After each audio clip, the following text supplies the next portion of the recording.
The gunshot shattered the morning silence, and Caleb Harlan knew his carefully constructed world was about to collapse. Blood stained the porch steps where he'd once carried his dying wife. Now he stood between a loaded rifle and the quiet woman who'd walked into his life 3 months ago, the woman his daughter called Mama, the woman he'd been fool enough to send away. The man holding that gun had come to reclaim what he believed was his, but Caleb had already made his choice. Some things are worth dying for. Some people are worth becoming someone different.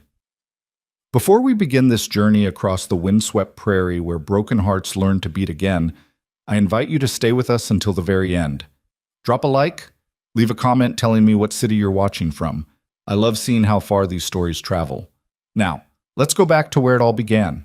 The Kansas wind had a way of cutting through a man, stripping away everything soft until only bone and resolve remained.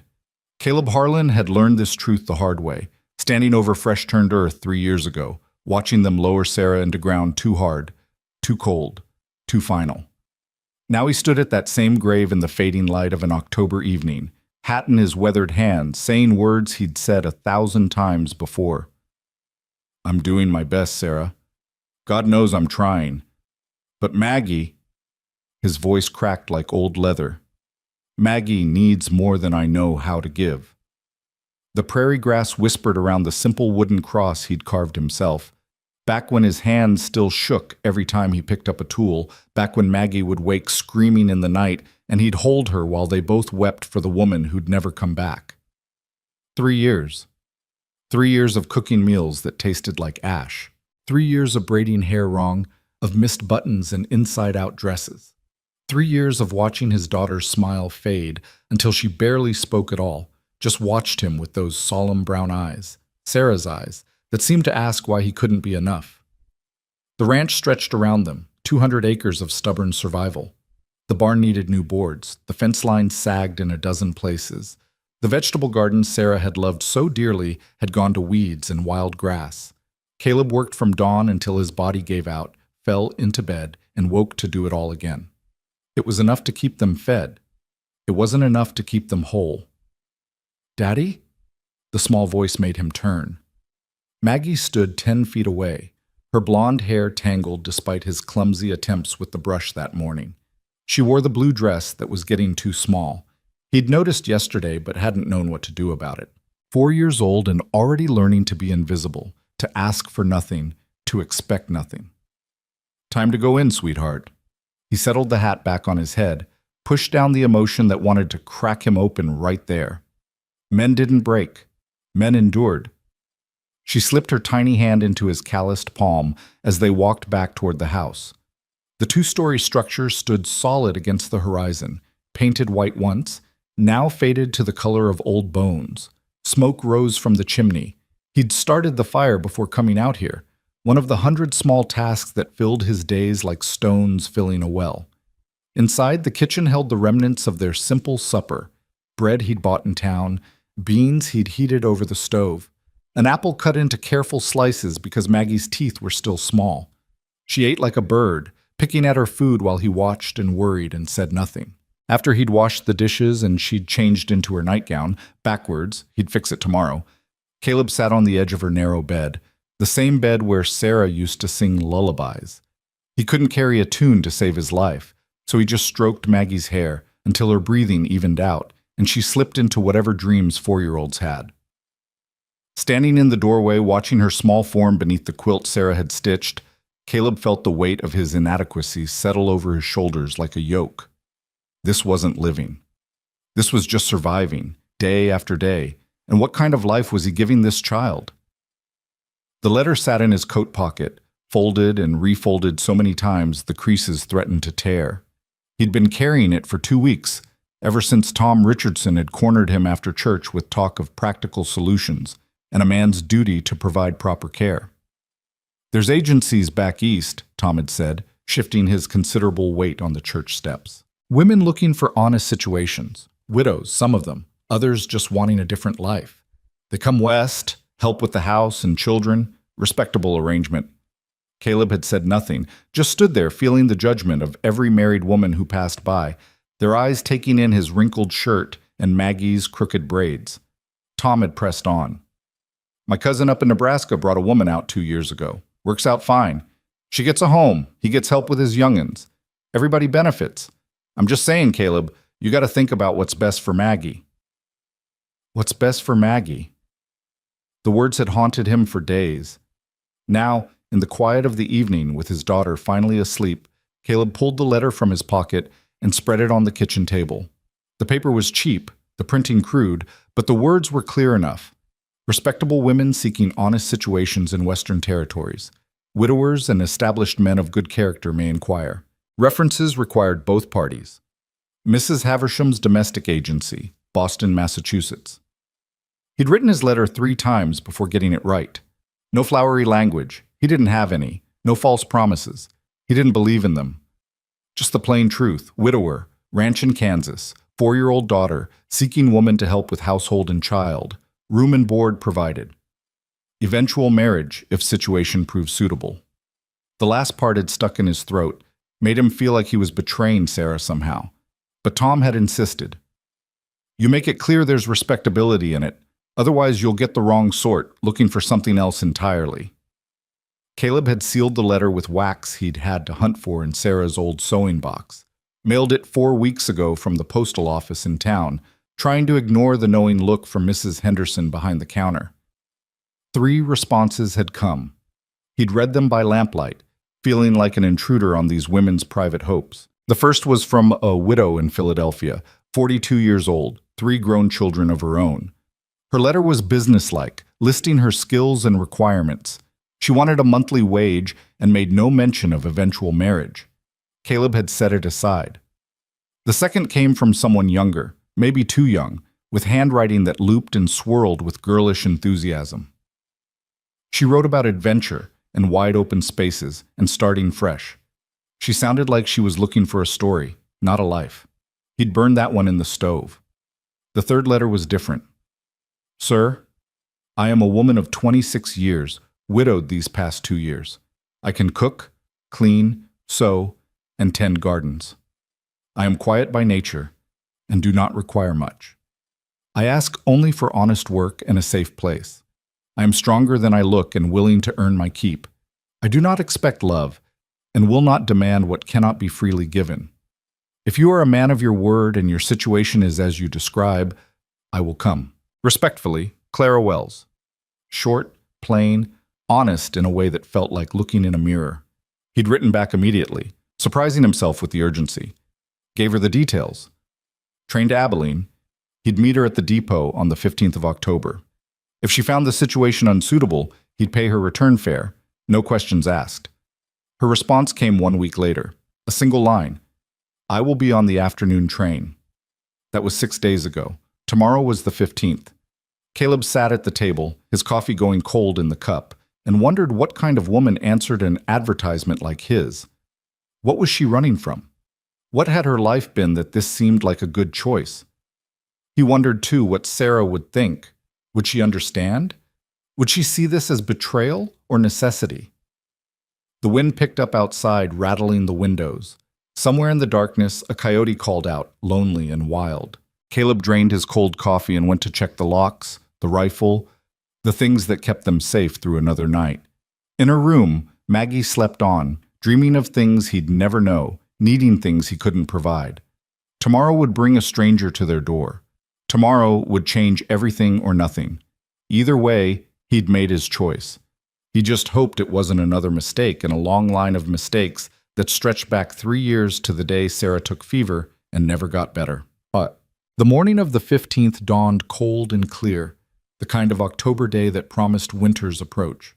Caleb woke before light, as always, and went through the familiar routine. Fire in the stove, coffee in the pot, eggs and bread for breakfast. Maggie appeared in the kitchen doorway, still in her nightgown, rubbing sleep from her eyes. Morning, sweetheart. He tried for gentle, but his voice came out rough as always. Get dressed now. We're going to town. She nodded silently and disappeared.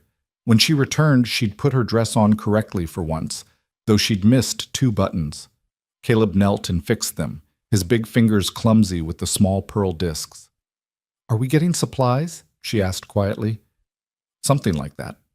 He didn't know how to explain, didn't know if he should. They ate in silence. Then Caleb hitched the wagon while Maggie waited on the porch, small and patient, and far too accustomed to waiting.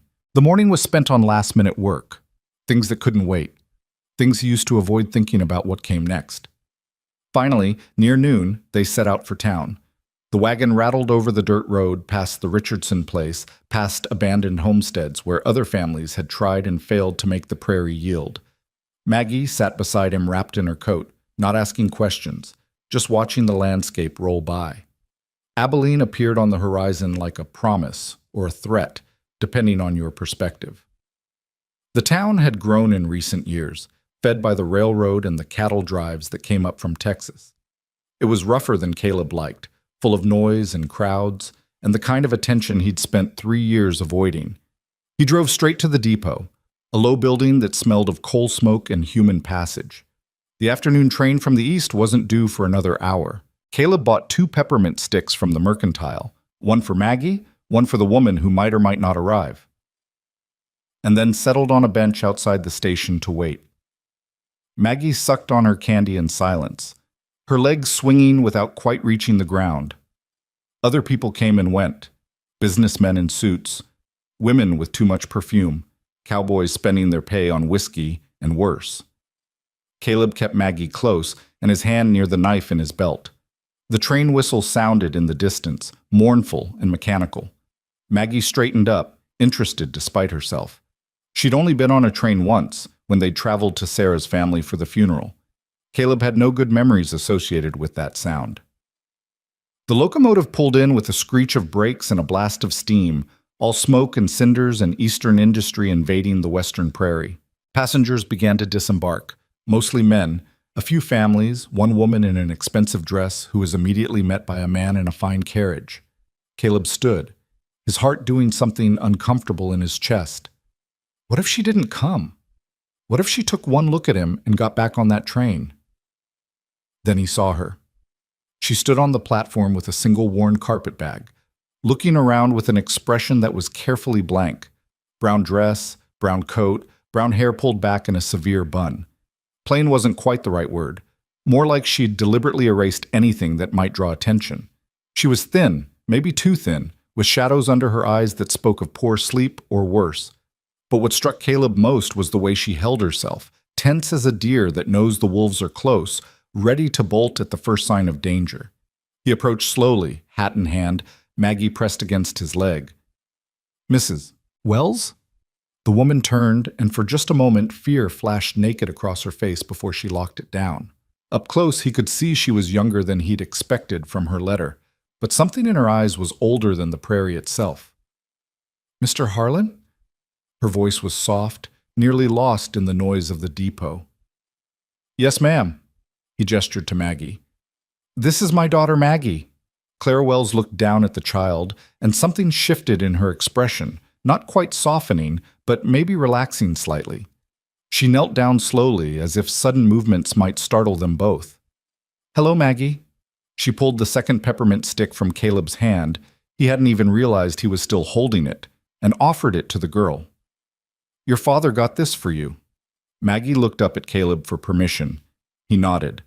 She took the candy with a whispered, "Thank you," that Clara had to lean in to hear. When Clara stood, she met Caleb's eyes directly for the first time. Hers were gray, he noted, the color of storm clouds or granite. "I am here, Mr. Harlan, as promised." "Yes, ma'am." He reached for her bag. She flinched before catching herself, but she let him take it. It was lighter than he expected. Everything she owned, probably, and it weighed less than a sack of flour. They walked to the wagon in silence. Caleb helped her up to the seat. She moved stiffly, like someone who'd been traveling too long or hurt too recently, then lifted Maggie up between them. He climbed up last and took the reins. "It's about an hour to the ranch," he said as they pulled away from the depot. "Longer if the wind picks up." "That's fine." Clara sat perfectly still, her hands folded in her lap, her eyes fixed on the horizon. They rode in silence for a while, the only sounds the creak of the wagon and the steady clip of the horses' hooves. Maggie divided her attention between the candy and careful glances at the stranger beside her. Finally, Caleb felt compelled to speak. "I should tell you about the arrangement.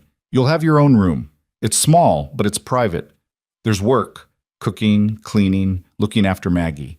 I work the ranch dawn to dusk most days. I'll provide everything you need. And in return?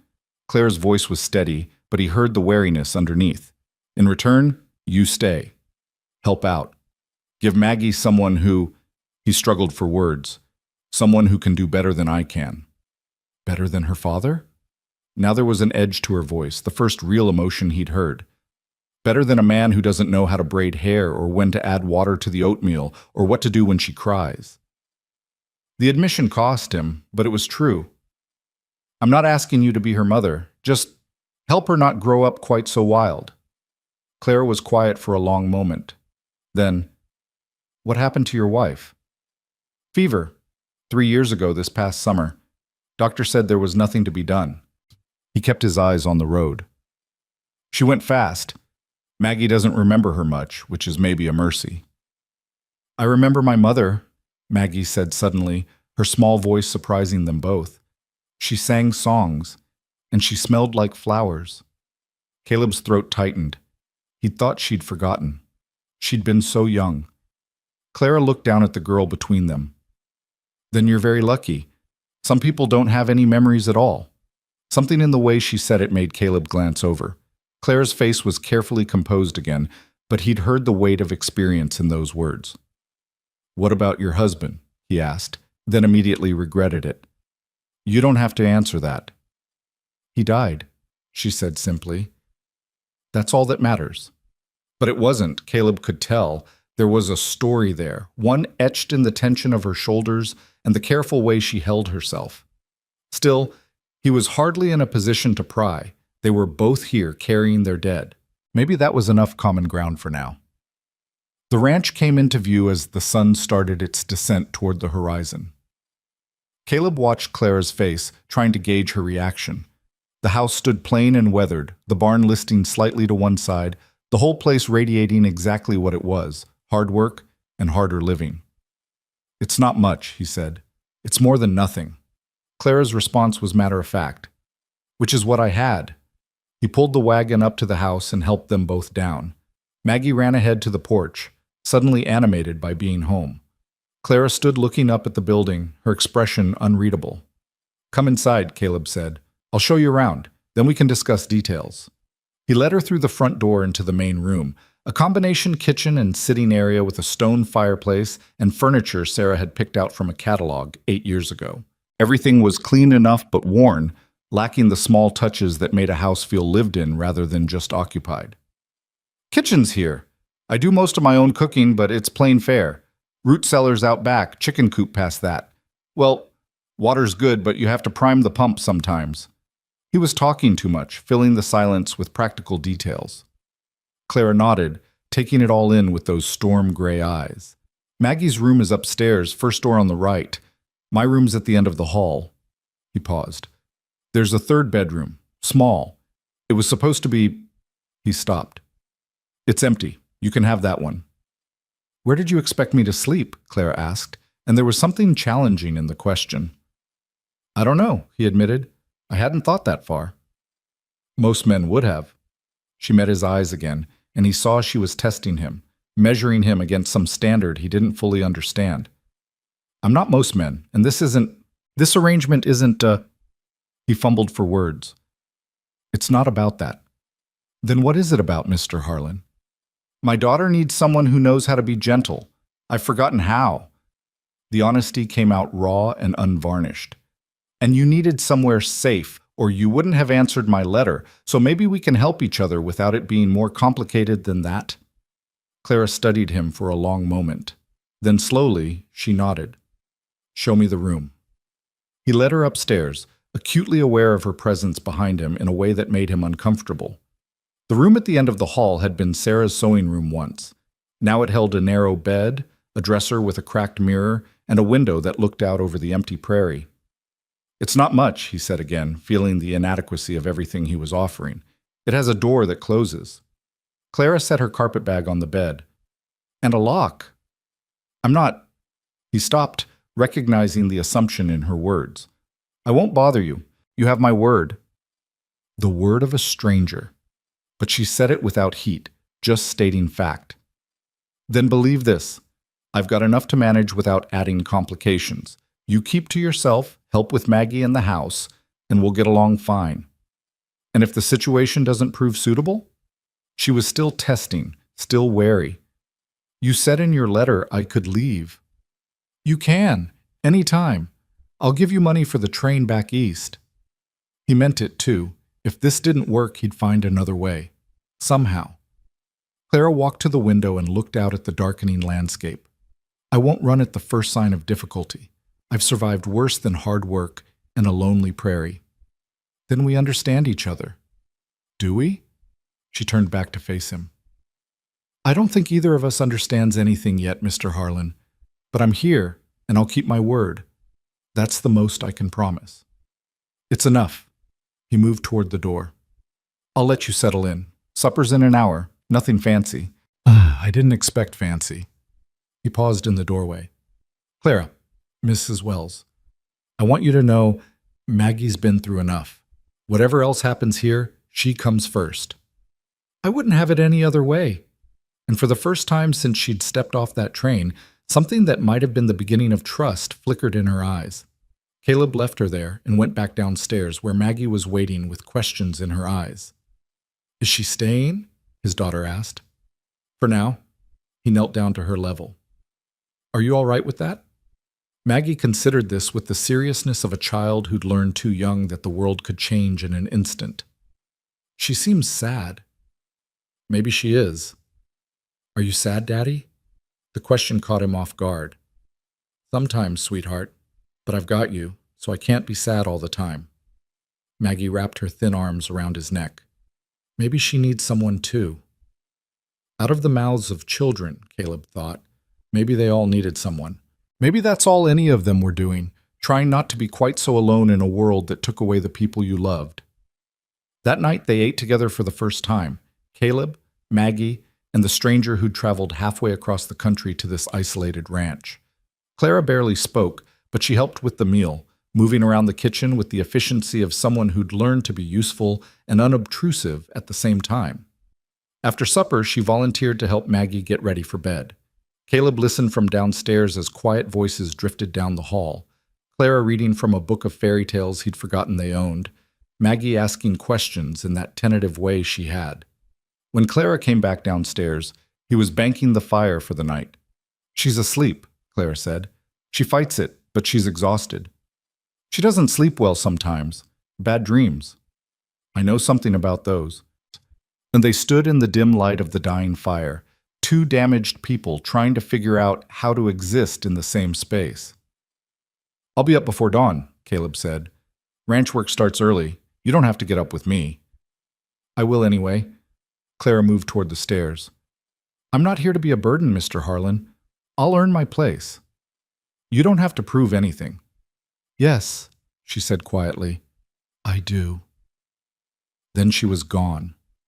Her footsteps soft on the stairs, the sound of her door closing with careful quietness. Caleb stood alone in the kitchen, wondering what he'd brought into his home. The woman upstairs was running from something. He was certain of that now. But so was he, in his own way, running from the memory of what he'd lost, from the man he used to be, from the capacity to feel anything beyond the daily grind of survival. Outside, the wind picked up, carrying with it the first real cold of approaching winter.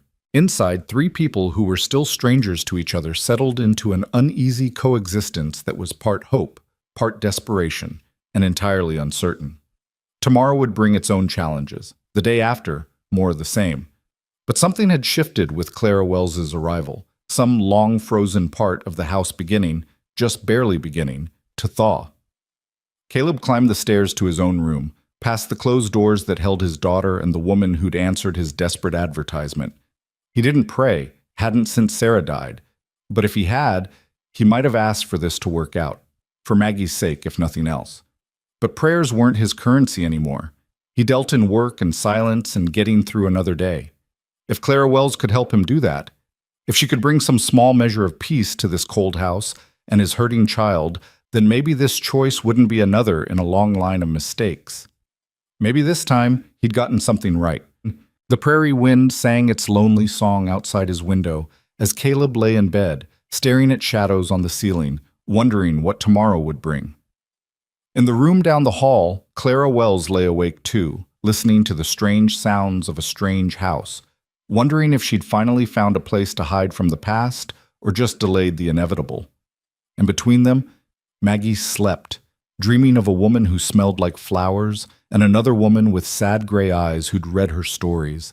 And in her child's heart, she hoped, without knowing how to name it, that maybe, finally, things might start to get better. The night deepened, the stars wheeled overhead, and on a small ranch in the middle of the Kansas prairie, 3 broken people began the long, uncertain work of learning to exist under the same roof, bound together by necessity, desperation, and the faint, fragile possibility that sometimes strangers become something more. The first full day began before sunrise, as Caleb knew it would. He dressed in the dark, moving by memory through the familiar ritual of boots and work shirt, trying to be quiet, but knowing the old floorboards betrayed every step. When he reached the kitchen, a lamp was already burning. Clara stood at the stove, her hair in that same severe bun, wearing the brown dress from yesterday. She'd found the coffee and figured out the temperamental stove, and the smell filled the kitchen with something almost like comfort. "Morning," Caleb said, surprised enough that the word came out awkward. She turned and he saw the exhaustion in her face, the kind that came from a sleepless night, not just tiredness. "I hope you don't mind. I heard you moving around." "No, it's... Thank you." He poured himself a cup, the warmth seeping into his hands. "You didn't have to get up this early." "I told you I would." She cracked eggs into a pan with practiced efficiency. "Besides, I don't sleep much anymore." There was a story in those words, but Caleb didn't press. Instead, he sat at the table and watched her work, noticing the way she moved, careful, economical, always keeping the room in her peripheral vision like she needed to know where the exits were. They ate in silence as the sky outside shifted from black to gray. When he stood to leave, Clara was already clearing the dishes. "I'll be in the south pasture most of the morning," he said. "Fence needs mending. Maggie will sleep another hour or so. I'll figure it out." Clara's voice was firm but not unkind. "That's what I'm here for." He nodded and grabbed his coat, hat, work gloves. At the door he paused. "If you need anything, I won't." She met his eyes. "Go do your work, Mr. Harlan. I'll manage." So he went, out into the cold morning where his breath fogged and the land stretched empty in every direction. The physical labor was a relief, if he was honest. Hammer and wire and fence posts didn't require conversation or careful navigation of what could and couldn't be said. Out here, he knew what he was doing. Inside the house, Clara washed the dishes, then explored the space with the systematic attention of someone taking inventory. The pantry was adequately stocked but unimaginative. Flour, beans, coffee, salt pork, some preserved vegetables that looked like they'd been put up last year and forgotten. The root cellar held potatoes and onions, and not much else. She found Sarah's old apron hanging on a peg and put it on without sentiment. It was just a tool, like the stove or the broom she found in the corner. By the time Maggie's small footsteps sounded on the stairs, Clara had swept the kitchen floor and started inventory of what would be needed from town. Maggie appeared in the doorway, still in her nightgown, her blonde hair a tangled mess. She stood there watching Clara with those solemn brown eyes, waiting. "Good morning," Clara said, keeping her voice soft. "Are you hungry?" Maggie nodded. "Can you get dressed first? Then I'll make you breakfast." The child disappeared upstairs. Clara heard her moving around overhead, taking far longer than a simple task should require. When Maggie finally returned, she'd put on a dress that was stained and missing a button, and her hair was still hopelessly tangled. Clara knelt down, not touching, just observing. "Would you like help with your hair?" "Daddy tries, but he doesn't know how." "I know how." Clara stood and found the brush on a shelf near the wash basin. "Sit here." Maggie climbed onto a chair, and Clara began the patient work of unknotting hair that hadn't been properly brushed in who knows how long. The child winced once, but didn't complain, just sat perfectly still like she was used to enduring discomfort without protest. "Your mama had pretty hair," Clara said quietly, working through a particularly stubborn tangle. I bet she taught you to sit still like this. I don't remember. Maggie's voice was small. Just the smell of flowers. Clara's hands paused, then continued. Lavender, maybe, or lilac. What's that? They're flowers. They smell sweet. Maybe we can plant some in the spring. Daddy says nothing grows here but grass and trouble. Clara almost smiled at that. Your daddy sounds like a practical man, but even practical men can be wrong sometimes. She finished with the hair, braiding it into a neat plait, then found a ribbon in a drawer and tied it off. There. Much better. Maggie reached up to touch the braid, her expression uncertain, like she'd forgotten what it felt like to be properly tended to. Over the next few days, a routine established itself through sheer necessity and repetition. Caleb worked the ranch from dawn until exhaustion. Clara managed the house with quiet competence, cooking meals that were simple but better than anything Caleb had managed, keeping things clean and ordered without making a fuss about it. Maggie watched them both with careful attention, trying to understand these new patterns. On the third night, Caleb came in late to find Clara sitting at the kitchen table with his account book spread before her, a pencil in her hand. What are you doing? He didn't mean for it to sound so harsh, but those were private, his business. Clara didn't flinch. Trying to understand your household budget. You're spending too much on flour from town when you could buy it cheaper in bulk from the mill. And these prices for fabric, you're being robbed. I didn't ask you to look at those. No. She closed the book calmly. But I'm managing your household now, and I can't do that properly without understanding the finances. Unless you'd prefer I just cook what you give me and ask no questions? He stood there, caught between irritation and grudging respect. Sarah had always handled the household accounts. After she died, he'd just muddled through buying what he needed and not thinking too hard about whether he was being taken advantage of. Fine, he said finally, but talk to me before you change anything. Of course. She stood and started to leave, then paused. Mr. Harlan, when's the last time Maggie had clothes that fit properly? The question stung because he knew the answer. I don't know much about that sort of thing. I noticed. I can make her some dresses if you buy fabric, or alter what she has if you prefer. But she's growing, and what she's wearing now won't last the winter. He nodded, feeling the weight of his inadequacy settle heavier. Make a list of what you need. I'll go to town Saturday. I'll have it ready. Saturday came cold and bright. Caleb hitched the wagon early, and when he came back to the house, he found Clara waiting with Maggie beside her. Both were dressed for travel. I should come, Clara said before he could ask. To pick out the fabric and other things. It'll be faster and we'll get what we actually need. He wanted to refuse. Taking Clara into town meant questions, attention, people making assumptions. But she was right, and he was tired of making decisions about things he didn't understand. Fine. Get in. The ride to Abilene took an hour, Maggie between them again. The child had started talking more in the past few days, small comments and questions directed mostly at Clara. The woman answered patiently, never dismissing even the silliest inquiry. Why don't trees grow here? Maggie asked as they passed another stretch of empty grassland. They do, near water, but this land is too dry and the wind too strong. Trees need protection to grow like children do. Did you have trees where you lived before? Claire's expression didn't change, but something in her posture tightened. Yes, many trees. Did you like it there? No. The word was final, closing that door. Caleb glanced over, but Clara's face revealed nothing.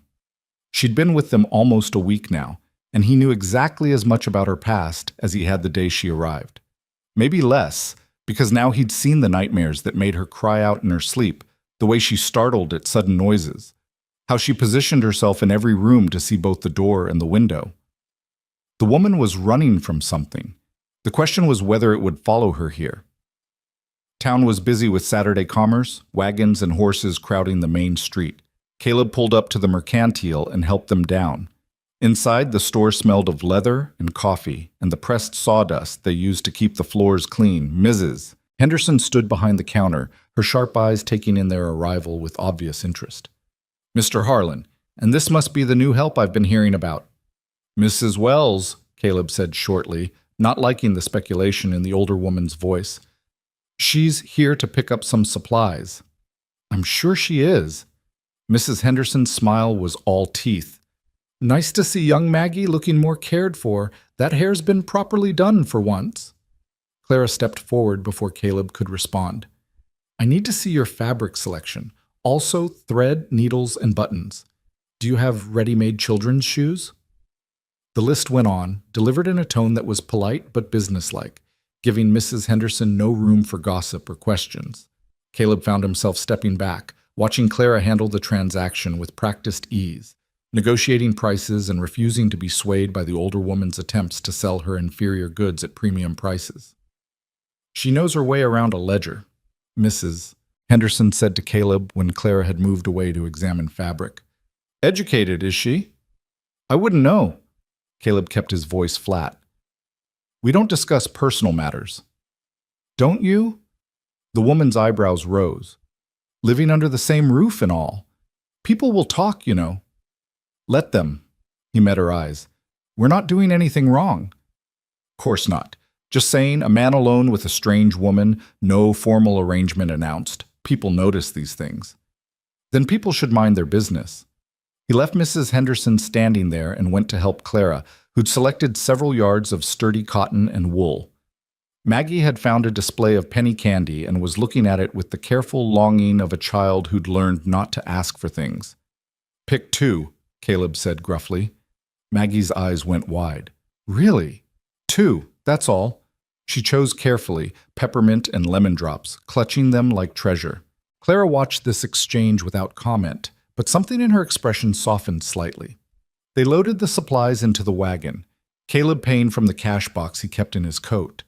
As they were preparing to leave, Tom Richardson emerged from the feed store across the street and made his way over, his considerable bulk moving with surprising speed. Caleb, thought that was your wagon. His eyes went immediately to Clara. And this must be the lady from back east. Tom Richardson, ma'am. I'm the one who suggested to Caleb here that he might benefit from some domestic help. Clara nodded, but didn't offer her hand. Mrs. Wells. How are you finding ranch life? Quite a change from the city, I imagine. I manage. Her tone didn't invite further conversation. Tom, never particularly good at reading social cues, pressed on. Well, you've certainly made a difference already. Young Maggie here looks like a proper little girl again. And Caleb, you're looking less ragged around the edges yourself. We should be going, Caleb said, helping Clara up to the wagon seat. Long drive back? Course, just wanted to say hello. You folks should come by for Sunday dinner sometime. My wife would love to meet Mrs. Wells properly. We'll see. Caleb climbed up and took the reins, eager to be gone from the curious eyes and careful questions. They were almost out of town when they passed the church. Reverend Hayes stood on the steps, talking to parishioners after the morning service. He raised a hand in greeting, and Caleb nodded back but didn't stop. You don't attend services? Clara asked quietly. Not anymore. Because of your wife? Because of a lot of things. He didn't want to talk about this. What about you? I stopped believing in divine intervention some time ago. Her voice was matter-of-fact, but there was old pain underneath. If there's a higher power, it's not particularly interested in protecting the innocent. Maggie had fallen asleep between them, worn out by the excitement of town. In the silence that followed Clara's words, Caleb found himself reassessing the woman beside him. There was steel under that quiet exterior, and something broken that had been broken by force, not accident. What happened to you? He asked before he could stop himself. Clara's jaw tightened. Nothing that concerns you. You're living in my house, caring for my daughter. I think it concerns me. You knew what you were getting when you placed that advertisement. Someone desperate enough to travel halfway across the country to live with a stranger? Did you really think desperation came without a story? She had a point. Still, the not knowing bothered him more than it should. I just want to be sure Maggie's safe. Safe from me? Clara turned to look at him directly, and there was anger there now, burning cold. I would die before I let harm come to that child. But if you're worried about my character, about what I might bring to your door, then you should have been more careful in your selection. You can't have it both ways, Mr. Harlan. You can't demand help from a stranger and then complain that she comes with secrets. The truth of it stung. You're right. I'm sorry. She looked away, and when she spoke again, her voice was quieter. I'm not dangerous, to you or Maggie, but I have reasons for wanting to stay hidden, and I'd appreciate if you didn't draw attention to our arrangement any more than necessary. Is someone looking for you? Maybe. I don't know. She pulled her shawl tighter. I just know I can't go back. Caleb wanted to ask more, but Maggie stirred between them and he let it drop. Whatever Clara was running from, it had carved deep marks into her. He recognized the look. He saw it in his own mirror every morning. Different causes, same damage. That night, after Maggie was asleep and the house was quiet, Caleb heard it again, the muffled sounds from Clara's room. Not quite crying, more like someone fighting not to make noise.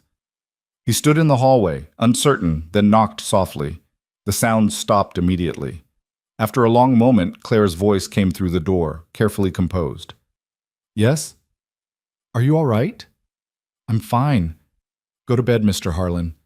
But he'd heard the tremor underneath, the crack in the armor. Clara, I said I'm fine. Sharper now. Please leave me alone.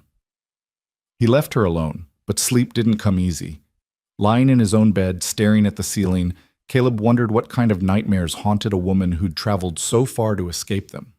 The answer came sooner than he expected. 3 nights later, the temperature dropped and brought with it the first real cold snap of the season. Caleb woke to frost on the windows and Maggie coughing in her room. He checked on her. She was warm but restless, her chest tight with the wheeze that sometimes came when the weather changed. He heated water for steam, made her drink warm milk with honey, sat with her until the coughing eased and she fell back into fitful sleep. By then it was nearly dawn, and he was exhausted. Clara found him in the kitchen an hour later, slumped at the table with cold coffee. Maggie? She asked immediately. Chest cold. She gets them sometimes when it turns cold fast. She's sleeping now. Clara moved toward the stairs, but he caught her arm. Let her rest. There's nothing to do but wait it out. She pulled free but didn't go up. Instead, she made fresh coffee, then sat across from him. Does she need medicine? Should we get the doctor? If it gets worse, yes, but usually it passes in a day or 2. He rubbed his face. Sarah used to make a poultice with mustard and herbs. I don't remember how. I might. Clara stood and went into the pantry, returning with an armload of jars. She worked methodically, mixing ingredients with the confidence of someone who'd done this before. My mother was sick often. I learned to manage these things.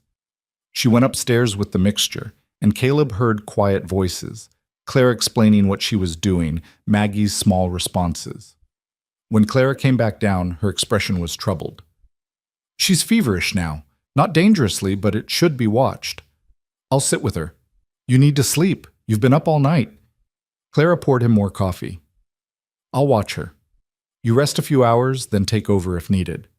He wanted to argue, but exhaustion was pulling at him. You'll wake me if... I'll wake you. She said it with such certainty that he believed her.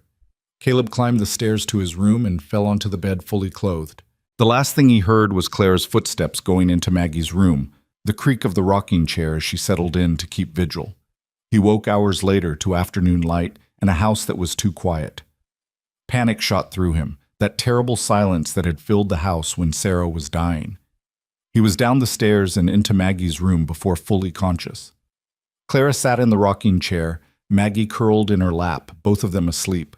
The child's breathing was easier, the fever broken, sweat dampening her hair, and Clara held her carefully, protectively, one hand resting on Maggie's back as if monitoring every breath. Caleb stood in the doorway, something uncomfortable moving in his chest. His daughter looked small and safe in this stranger's arms.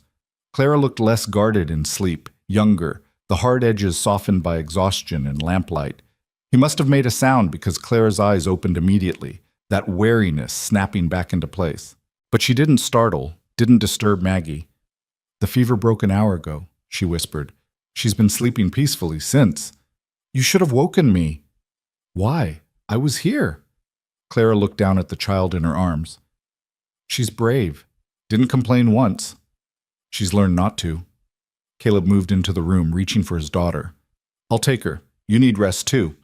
But when he lifted Maggie, the child stirred and made a small sound of protest, reaching back toward Clara. The woman's expression flickered with something that might have been longing before she locked it away.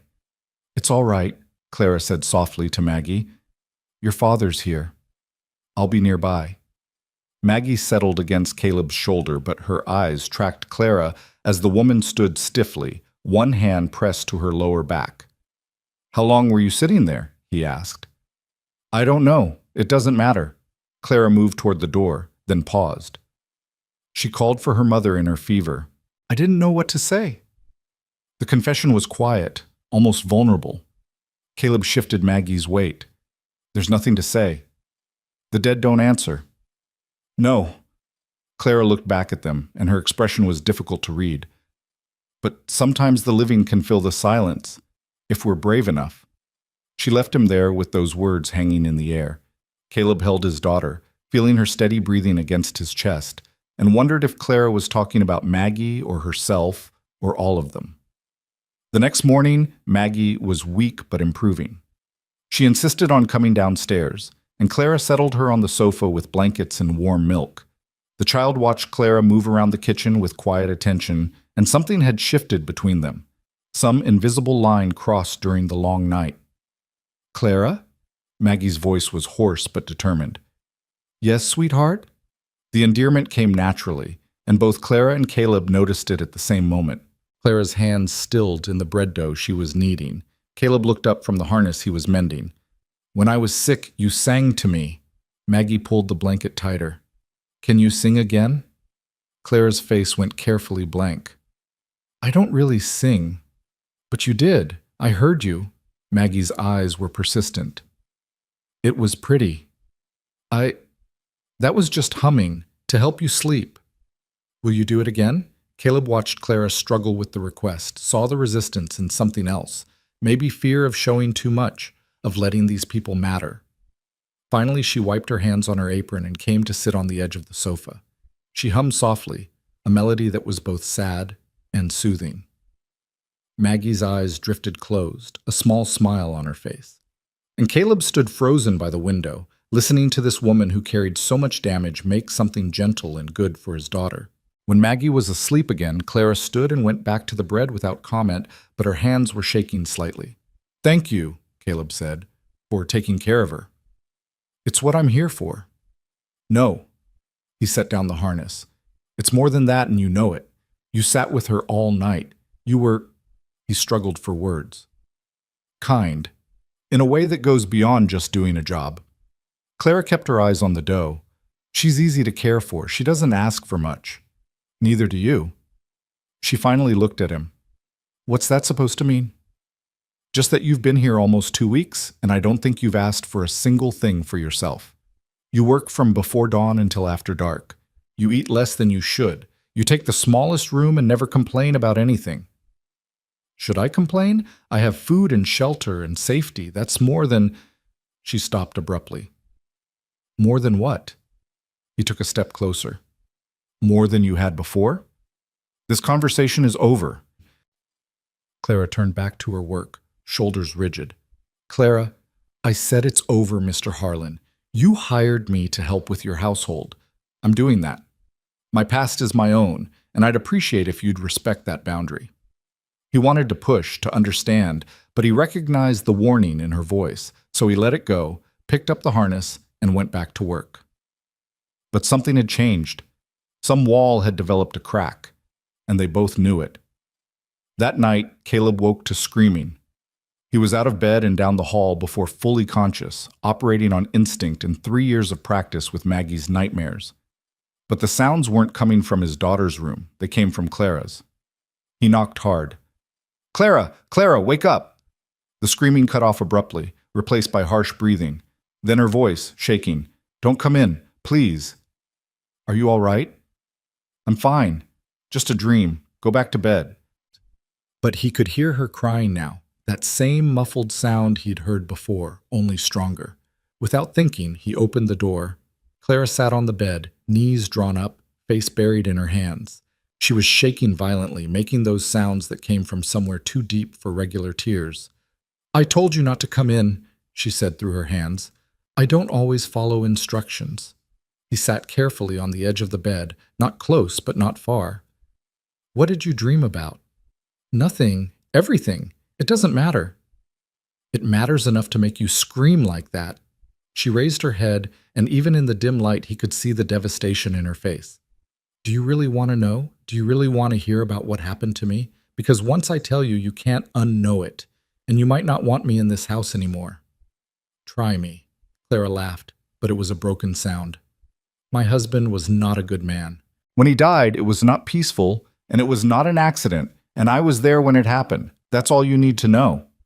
The words hung between them, heavy with implication. Caleb processed them carefully. Did you kill him? The law says no. I say, she drew a shaky breath. I say I survived him, which amounts to the same thing. And now you're running from someone who doesn't agree with the law's verdict? Maybe. His family has money and connections. They believe I got away with murder. They might come looking, or they might not. I don't know. She wrapped her arms around herself. I just know I couldn't stay where I was. Every day was waiting for them to change their minds, to decide I needed to pay after all. So when I saw your advertisement, it seemed like a chance to disappear. Caleb sat with this information, turning it over. Did he hurt you? Does it matter? Yes. Clara was quiet for a long moment, then, yes, often, in ways that don't leave scars people can see. The simple admission carried the weight of years. Caleb felt something dark and angry move through him, the same rage that had consumed him when Sarah died, that helpless fury at the unfairness of it all. I'm sorry. Don't be sorry, just... She wiped at her eyes. Just don't tell me I need to leave, not yet. Give me a little more time to figure out where else I can go. Why would I tell you to leave? Because I'm trouble. Because I might bring danger here. Because, Clara. He waited until she looked at him. I don't care about your past. I care about whether you're good to my daughter and whether you'll keep your word. Everything else is just noise. She searched his face, looking for the lie, the judgment, the rejection. When she didn't find it, something in her seemed to crack open. Fresh tears came, and this time she didn't try to hide them. Caleb did something then that surprised them both. He reached out and pulled her against his shoulder, awkward and uncertain, but genuine. She resisted for only a moment before collapsing into it, finally letting someone else carry a portion of the weight she'd been bearing alone. They sat like that for several minutes, two damaged people finding unexpected comfort in shared brokenness. When Clara finally pulled back, she looked exhausted, but somehow lighter. Thank you, she said quietly. For what? For not being the man I expected you to be. Caleb stood, suddenly uncomfortable with the intimacy of the moment. Get some rest. Morning comes early. Mr. Harlan? He paused at the door. I meant what I said. I would never let anything happen to Maggie. Whatever comes looking for me, I'll face it away from here. I won't let my past hurt her. Our past is always part of us, Caleb said, but it doesn't have to define our future. Sarah taught me that, even if it took me 3 years to remember it. He left her there and went back to his own room. But sleep was a long time coming. In the morning, they would go back to their careful dance of coexistence, but something fundamental had shifted. They'd seen each other's damage now, acknowledged the weight they both carried, and in the weeks that followed, as winter deepened and the prairie grew white with snow, the house slowly transformed from a place of survival into something that almost resembled a home, fragile and uncertain, built on necessity and shared pain, but real nonetheless. Winter settled over the prairie like a held breath, transforming the landscape into something both beautiful and merciless. Snow came in waves, burying the fence lines and turning the daily work of survival into something that required every ounce of strength Caleb possessed. But inside the ranch house, something unexpected was blooming. Clara had been with them almost 3 months now, and the changes were impossible to ignore. Maggie laughed more, her small voice filling rooms that had been silent for years. The kitchen always smelled of bread or stew or something baking. Curtains that hadn't been washed since Sarah died now hung clean at the windows. The house breathed differently, lived differently. And Caleb found himself noticing things he'd sworn he wouldn't notice. The way lamplight caught in Clara's dark hair when she sat mending by the fire. The quiet competence of her hands as she worked. The rare moments when her guard dropped and something that might have been contentment crossed her face. He told himself it meant nothing. She was here to help with Maggie, to manage the household. That was all. The fact that he'd started taking more care with his appearance, shaving more regularly, noticing when she smiled, those were just the natural result of having another adult in the house. Nothing more. But late at night, lying alone in his bed, he couldn't quite convince himself that was true. It was a Saturday morning in early February when everything began to unravel. Caleb had taken the wagon to town for supplies, something he usually did alone, but Clara had asked to come along, needing fabric and thread. Maggie had begged to stay home. She'd been playing in the barn with a litter of barn kittens and didn't want to leave them. "I don't like leaving her alone," Caleb said as he hitched the horses. "She'll be fine for a few hours. We'll be back before lunch." Clara climbed up to the wagon seat, wrapped in the heavy wool coat he'd bought her in December. She'd protested the expense, but he'd insisted. The brown coat she'd arrived in was barely thick enough for autumn, let alone a Kansas winter. They rode in comfortable silence, something that had developed between them over the months, the ability to be quiet together without it feeling awkward or forced. The road was clear, the sky that hard blue that came with bitter cold.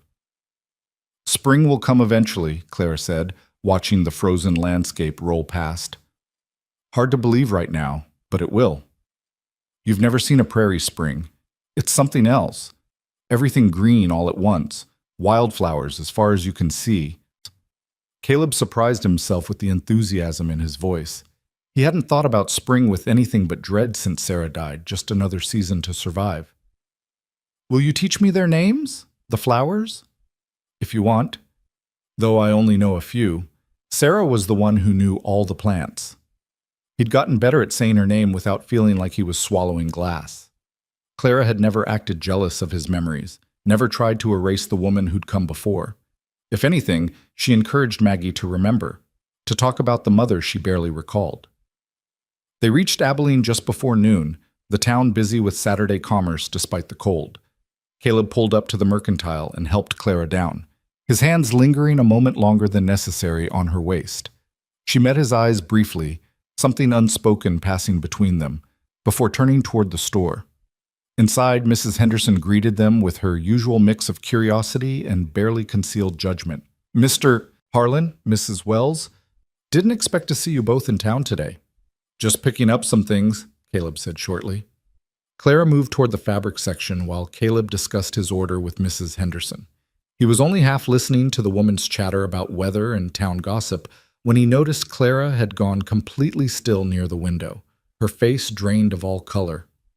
"Clara?" He moved toward her. "What's wrong?" She didn't respond, just stood frozen, staring out at the street. Caleb followed her gaze and saw a man on horseback, well-dressed, Eastern clothes, riding a horse that was too fine for practical ranch work.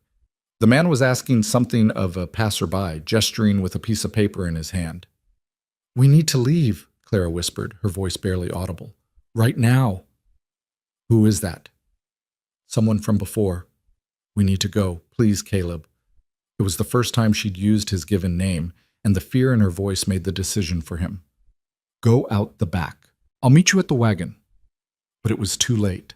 The man had seen them through the window, his eyes locking on Clara with unmistakable recognition. He dismounted and headed straight for the store entrance. Clara grabbed Caleb's arm, her fingers digging in hard enough to bruise. "Don't let him take me. Please." "I won't." He positioned himself between her and the door as it opened. The man who entered was in his 30s, handsome in a polished way that spoke of money and privilege. His eyes went straight to Clara, cold and calculating. "Clara." His voice was smooth, cultured, with an edge of steel underneath. "You've led us on quite a chase." "Mr. Thornton." Clara's voice was steady, but Caleb could feel her trembling behind him. "I have nothing to say to you." "That's unfortunate, because I have quite a lot to say to you." Thornton's gaze shifted to Caleb, assessing and dismissive in the same glance. "And you are?" "Caleb Harlan." "This is my property, and Clara is under my protection." "Your protection?" Thornton's laugh was sharp. "And what exactly is this woman to you, Mr. Harlan? Because she failed to mention she had any connections out here. That's none of your concern." Actually, it is very much my concern. Thornton pulled a folded document from his coat. Clara Wells, or should I say Clara Thornton, is wanted for questioning regarding the death of my brother. She fled Boston before the investigation was complete. The words hung in the air like poison. Mrs. Henderson had stopped even pretending to work, openly listening now. Caleb could feel the weight of attention from the other customers in the store. The inquest cleared me, Clara said, her voice stronger now. I was found to have acted in self-defense. A convenient verdict, bought and paid for by sympathetic judges who felt sorry for the poor widow. Thornton's smile was cruel. But my family has resources, Clara. We can make that verdict go away. We can ensure you face a proper trial. For what crime? Caleb stepped forward, putting himself more directly between them. If she was cleared by the law, what right do you have to harass her? The right of families seeking justice for a murdered brother. Thornton's eyes were hard as stone. My brother may have had his faults, but he didn't deserve to die at the hands of his own wife.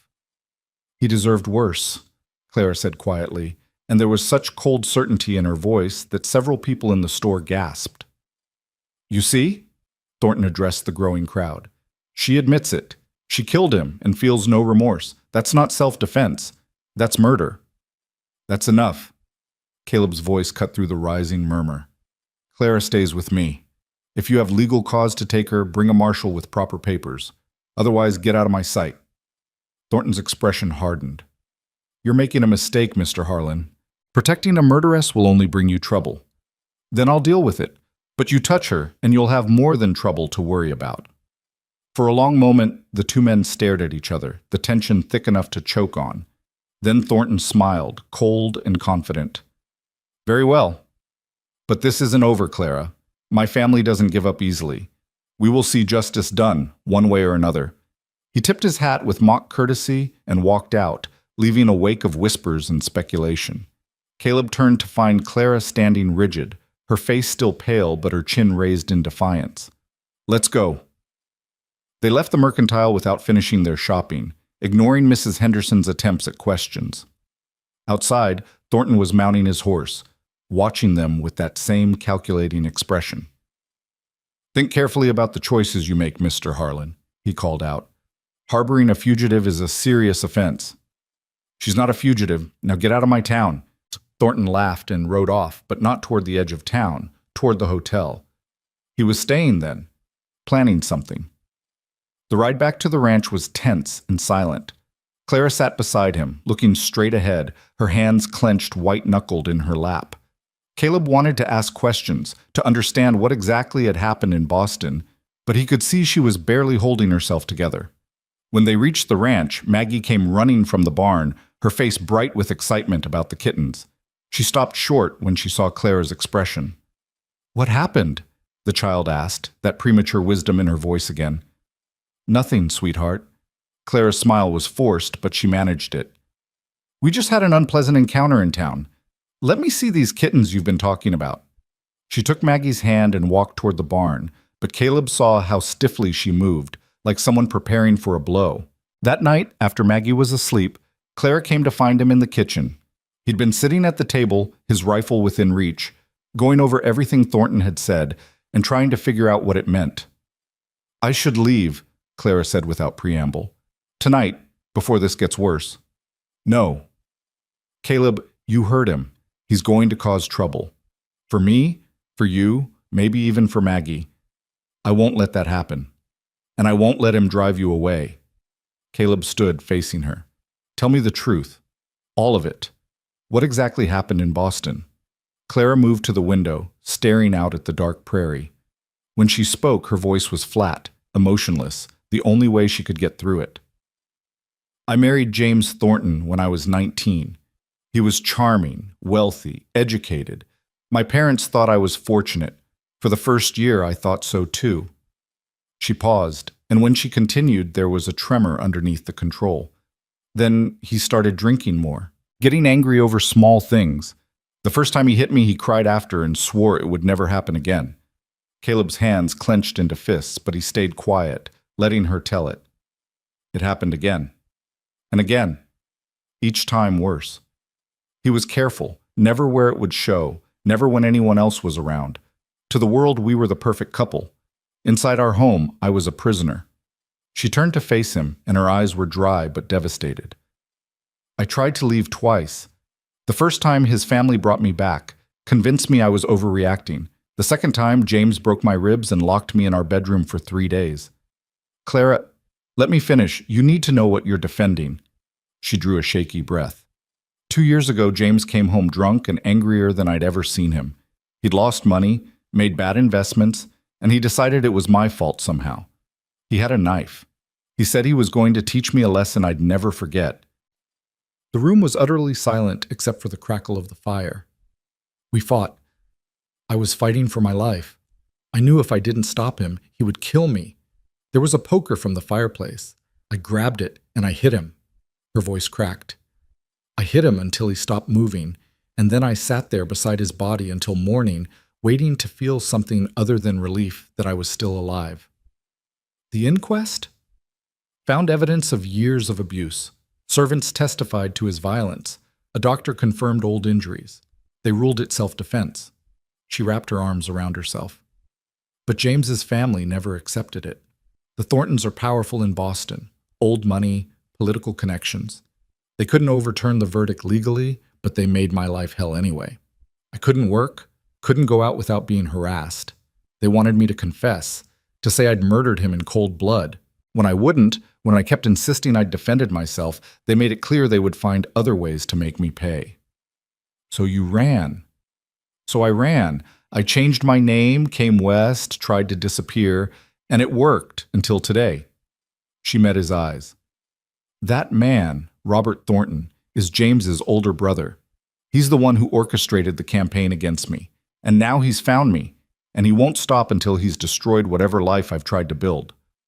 Caleb processed all of this, the pieces falling into place, the nightmares, the way she flinched at sudden movements, her fierce protectiveness of Maggie. Claire wasn't just running from her past. She was running from people who wanted her to pay for having the audacity to survive. You're not leaving, he said firmly. You can't. Clara, listen to me. You did nothing wrong. You defended your life against a man who would have killed you. That's not murder.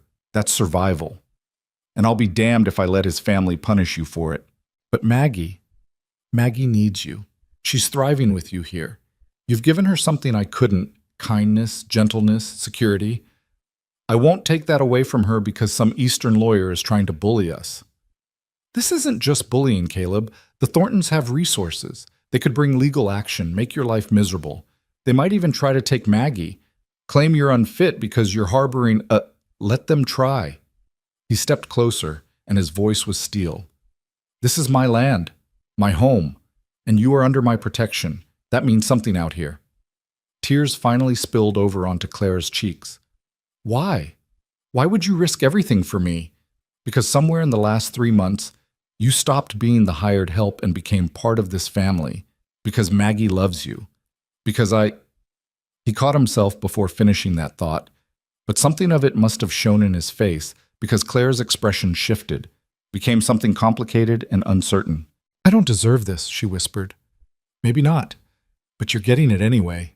She laughed, broken and watery. You're a stubborn man, Caleb Harlan. So I've been told. They stood there in the lamplight, the weight of everything unsaid hanging between them. Then Clara did something unexpected. She stepped forward and wrapped her arms around him, holding on like he was the only solid thing in a shifting world. Caleb's arms came up automatically, pulling her closer, and for a moment they just stood there, drawing strength from each other. He could feel her heartbeat, smell the faint lavender scent she'd started using. Maggie had been right about the flowers. And something in his chest cracked open, letting in feelings he'd thought died with Sarah. Thank you, Clara murmured against his shoulder, for believing me, for not sending me away. You're one of us now.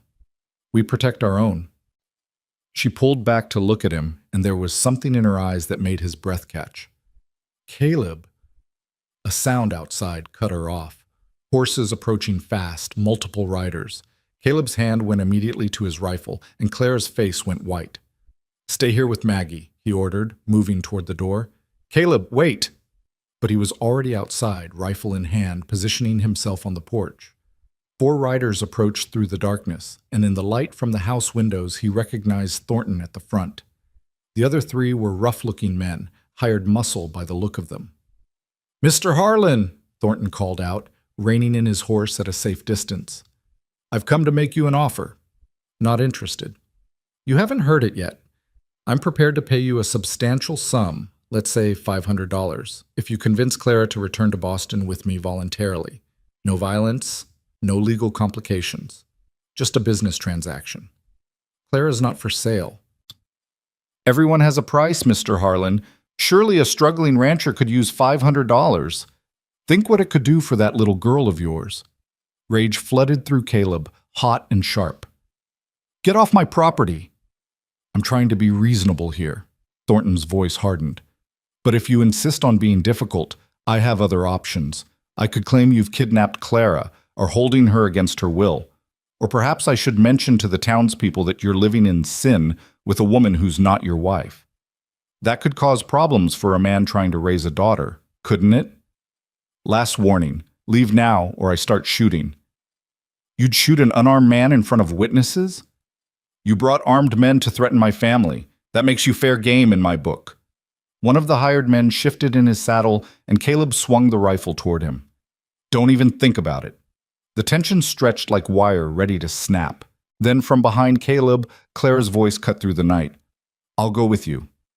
"No." Caleb didn't turn, didn't take his eyes off Thornton. "Get back inside." "I won't let you get hurt because of me."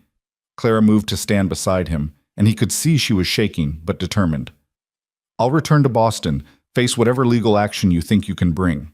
Just leave these people alone." "Clara, that's very sensible of you." Thornton's smile was triumphant. "Get your things. We leave tonight." "Like hell." Caleb stepped in front of her. "She's not going anywhere." "Mr. Harlan, you're making this much more difficult than it needs to be. And you're about to find out what happens when you threaten a man's family on his own land." "Your family?" Thornton's laugh was sharp. "She's not your wife. She's barely even your servant. You have no legal claim to her whatsoever." "Then I'll make one." The words came out before Caleb fully thought them through. "Clara's my wife. Has been for weeks now. We just haven't announced it yet." The silence that followed was deafening. Clara stared at him, shock written across her face. Thornton's expression darkened dangerously. "You're lying." "Prove it." Caleb's voice was steady, certain. "We were married by Reverend Hayes, private ceremony, but legal enough. So she's got my name and my protection, and you've got no claim on her at all. That's a convenient story." "It's the truth." Caleb put his arm around Clara's shoulders, feeling her trembling under his touch. "Now get off my land before I exercise my right to defend it." For a long moment, Thornton just sat there, rage and calculation warring on his face. Then he gestured to his men and wheeled his horse around. "This isn't over, Harlan. I'll verify your claims, and if I find out you're lying, you know where to find me." Thornton rode off into the darkness, his hired men following. But there was a promise in the way he left, a certainty that this was far from finished. Caleb stood on the porch until the sound of hoofbeats faded completely, his rifle still in hand, Clara still pressed against his side. Only when he was certain they were gone did he lower the weapon and turn to face her. "I'm sorry," he said immediately. "I shouldn't have—" "That was brilliant," Clara finished, and there was something like wonder in her voice. "And completely insane. It bought us time, but he'll check when he finds out we're not actually married. Then we make it true." Caleb stared at her. "What? Marry me?" Clara's voice was steady despite the wildness of what she was proposing. "Make your lie into truth. It's the only way to give me legal protection from the Thorntons. As your wife, I'd be under your authority by law. They couldn't force me to return to Boston, couldn't bring charges without your permission. Clara, we can't just—" "Why not?" She stepped back to look at him fully.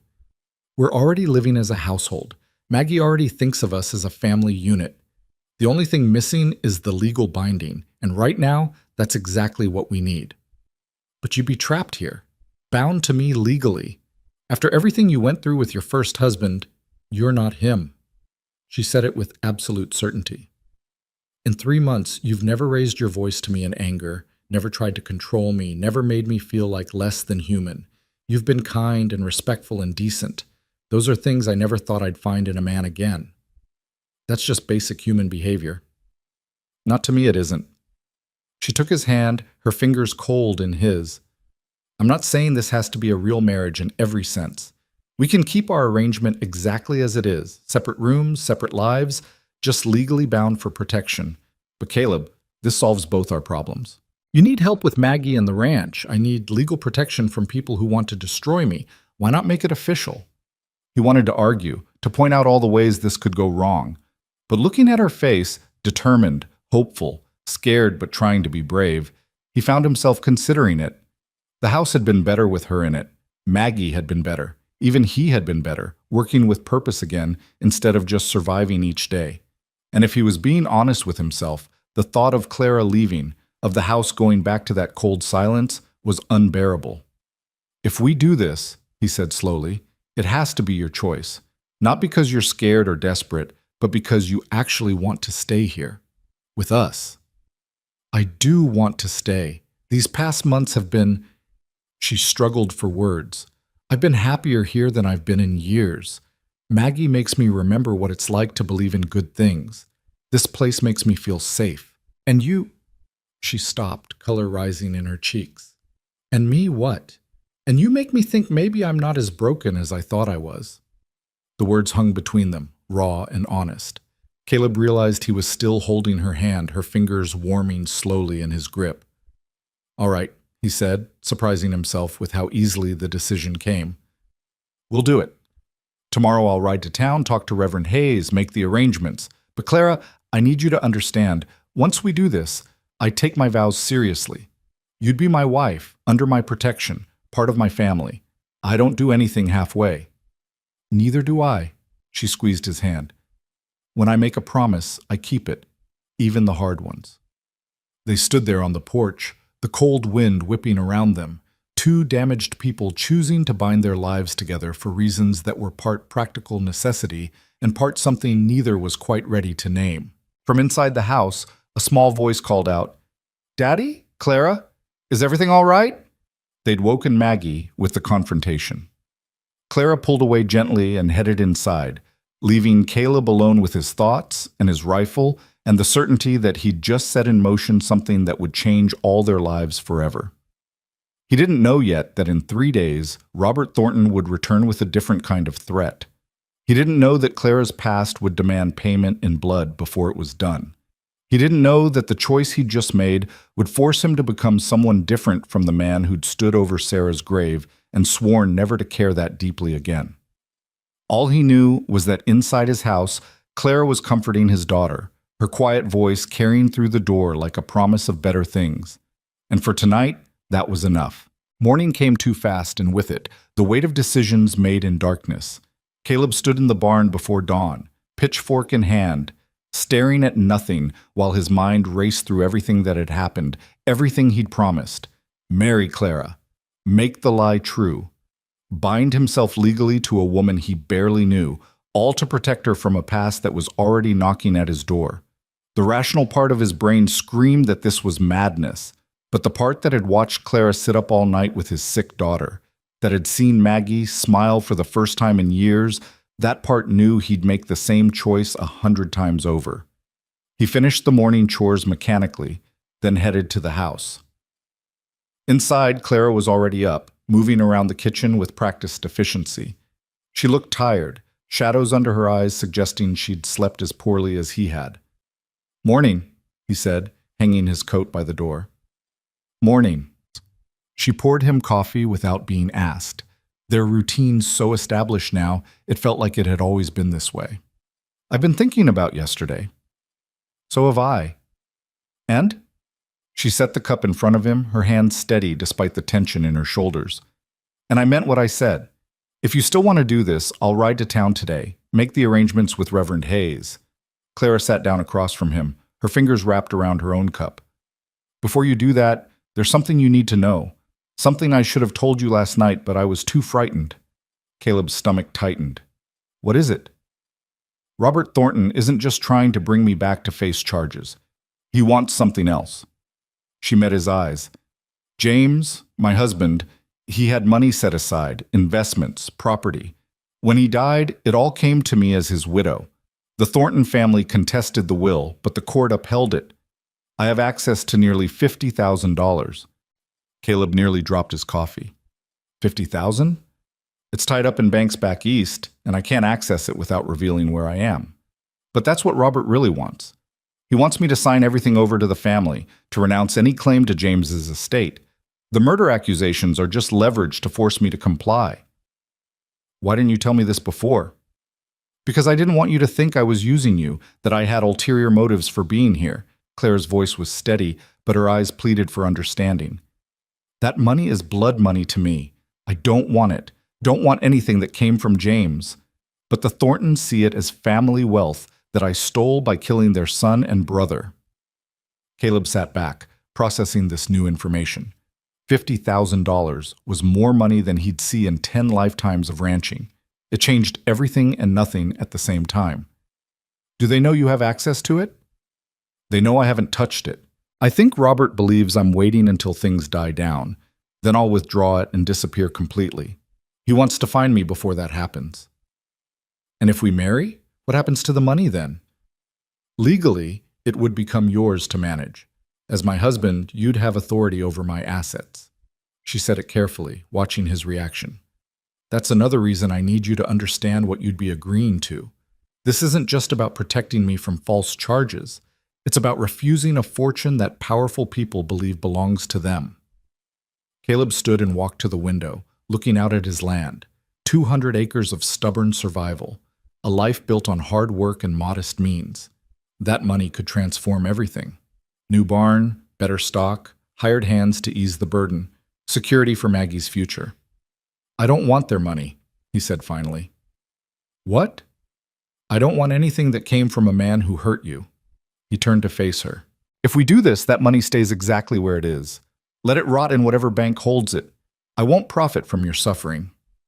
Something shifted in Claire's expression, surprise, relief, and something deeper that she quickly hid. That's a lot of money to refuse on principle. Some things matter more than money. You taught me that watching you with Maggie. You could have just done your job, kept your distance, collected your pay. Instead, you love her like she's your own. That kind of goodness doesn't come from wealth. It comes from character. And I'll be damned if I let those Eastern bastards make you feel like you owe them anything. Claire's eyes filled with tears. You mean that? Every word. She stood and crossed to him, and for a moment they just looked at each other, this man and woman who'd found each other through a desperate advertisement, who were about to bind their lives together for reasons that got more complicated by the hour. Then yes, Clara said quietly, let's make this real. Let's get married. Footsteps on the stairs made them step apart. Maggie appeared in the doorway, rubbing sleep from her eyes, her blonde braid messy from tossing in bed. Why are you both up so early? The child asked. Caleb knelt down to her level. Sweetheart, Clara and I need to talk to you about something important. Maggie's eyes went immediately wary, the look of a child who'd learned that important conversations usually meant bad things. Is Clara leaving? No. Clara came to kneel beside Caleb. Actually, the opposite. Your father and I have decided to get married. That means I'd be staying here permanently, becoming part of your family in an official way. Maggie looked between them, trying to process this. Like how Mama was part of the family? The question hung heavy in the air. Caleb felt his throat tighten, but Clara answered with gentle honesty. Yes and no. Your mama will always be your mama. Nothing changes that. But I'd be here to take care of you, to be another person who loves you, if that's all right with you. Would I call you Mama? You can call me whatever feels right to you. Clara is fine. Or if someday you want to call me something else, that's fine too. Maggie was quiet for a long moment, her small face serious. Then she turned to Caleb. Do you love her? The question caught him completely off guard. Clara's eyes widened, and he could see she was holding her breath. He struggled for words that would be honest but not overwhelming. I care about Clara very much. She's been good to us, good to you, and I want her to stay. Mama used to say love is when you want someone to be happy, even more than you want to be happy yourself. Maggie looked at Clara. Does Daddy make you happy? Clara's voice was thick with emotion. Yes, sweetheart, he does. And so do you. Then I think you should get married. Maggie stated it like it was the simplest thing in the world. Can I help pick flowers for the wedding? Just like that, the tension broke. Clara laughed, watery but genuine, and pulled Maggie into a hug. Caleb stood there watching them, his daughter and the woman who was about to become his wife, and felt something unlock in his chest, something that had been frozen since Sarah died. An hour later, Caleb rode into town alone. The morning was bright and cold, his breath fogging in the air, his mind still spinning with the enormity of what he was about to do. He went straight to the church, a simple white building at the edge of town that he hadn't entered since Sarah's funeral. Reverend Hayes was in his study, a kindly man in his 60s who'd known Caleb since he first came to Kansas. The Reverend looked up in surprise when Caleb knocked on the open door. Caleb Harlan, I haven't seen you in these halls in quite some time. I know, sir. I'm not here for services. Caleb removed his hat, suddenly feeling awkward. I need to arrange a marriage. The Reverend's eyebrows rose. I'd heard you brought a woman out from the east. Mrs. Wells, isn't it? Yes, sir. Clara. We want to be married, soon as possible. I see. Reverend Hayes gestured for Caleb to sit. This is rather sudden. You've only known each other a few months. It's complicated, sir. There are legal reasons, protection she needs. But it's not just that. Caleb struggled to explain. She's good for Maggie, good for the ranch. We work well together, and He stopped, realizing something as he said it. I don't want to lose her. Do you love her? The same question Maggie had asked, but harder coming from a man of faith. Caleb thought about it honestly, the way his heart kicked when Clara smiled, the comfort of her presence, the rightness of her being in his home. Was that love? Or just loneliness finding relief? I don't know, he admitted. I love my Sarah with everything I had. This feels different, but it feels real. Reverend Hayes studied him with those sharp, kind eyes. Love takes many forms, Caleb. What you had with Sarah was built over years of courtship and marriage. What you're building with Clara is starting from different ground. Necessity, respect, shared purpose. That doesn't make it less valid. So you'll marry us? I will. But I need to meet with Clara first. Make sure this is truly her choice. Some women in difficult circumstances feel they have no options, and I won't perform a marriage where one party feels forced. She's not forced. It's her idea as much as mine. Then she won't mind speaking with me. Bring her tomorrow afternoon. We'll talk. And if I'm satisfied you're both entering this with clear minds and honest intentions, I'll perform the ceremony the day after. Caleb shook the Reverend's hand and left, feeling both relieved and terrified. 2 days. In 2 days, Clara would be his wife. Maggie would have a mother figure who was legally bound to them, and he'd be taking on all the trouble that came with Clara's past. He stopped by the mercantile to pick up supplies, trying to ignore the stares and whispers that followed him. News traveled fast in small towns, and his confrontation with Thornton yesterday had clearly made the rounds. Mrs. Henderson was practically vibrating with curiosity when he approached the counter. Mr. Harlan, I heard you had some excitement at your place last night. News travels. He kept his voice neutral, handing her his list. That Eastern gentleman has been asking all sorts of questions about Mrs. Wells, saying some rather concerning things about her character. Mrs. Henderson's eyes gleamed with malicious interest. Is it true she killed her husband? Mrs. Wells defended herself against an abusive man. The law cleared her of any wrongdoing. Everything else is gossip and lies. Well, some are saying you're taking a big risk, keeping a woman like that around your young daughter.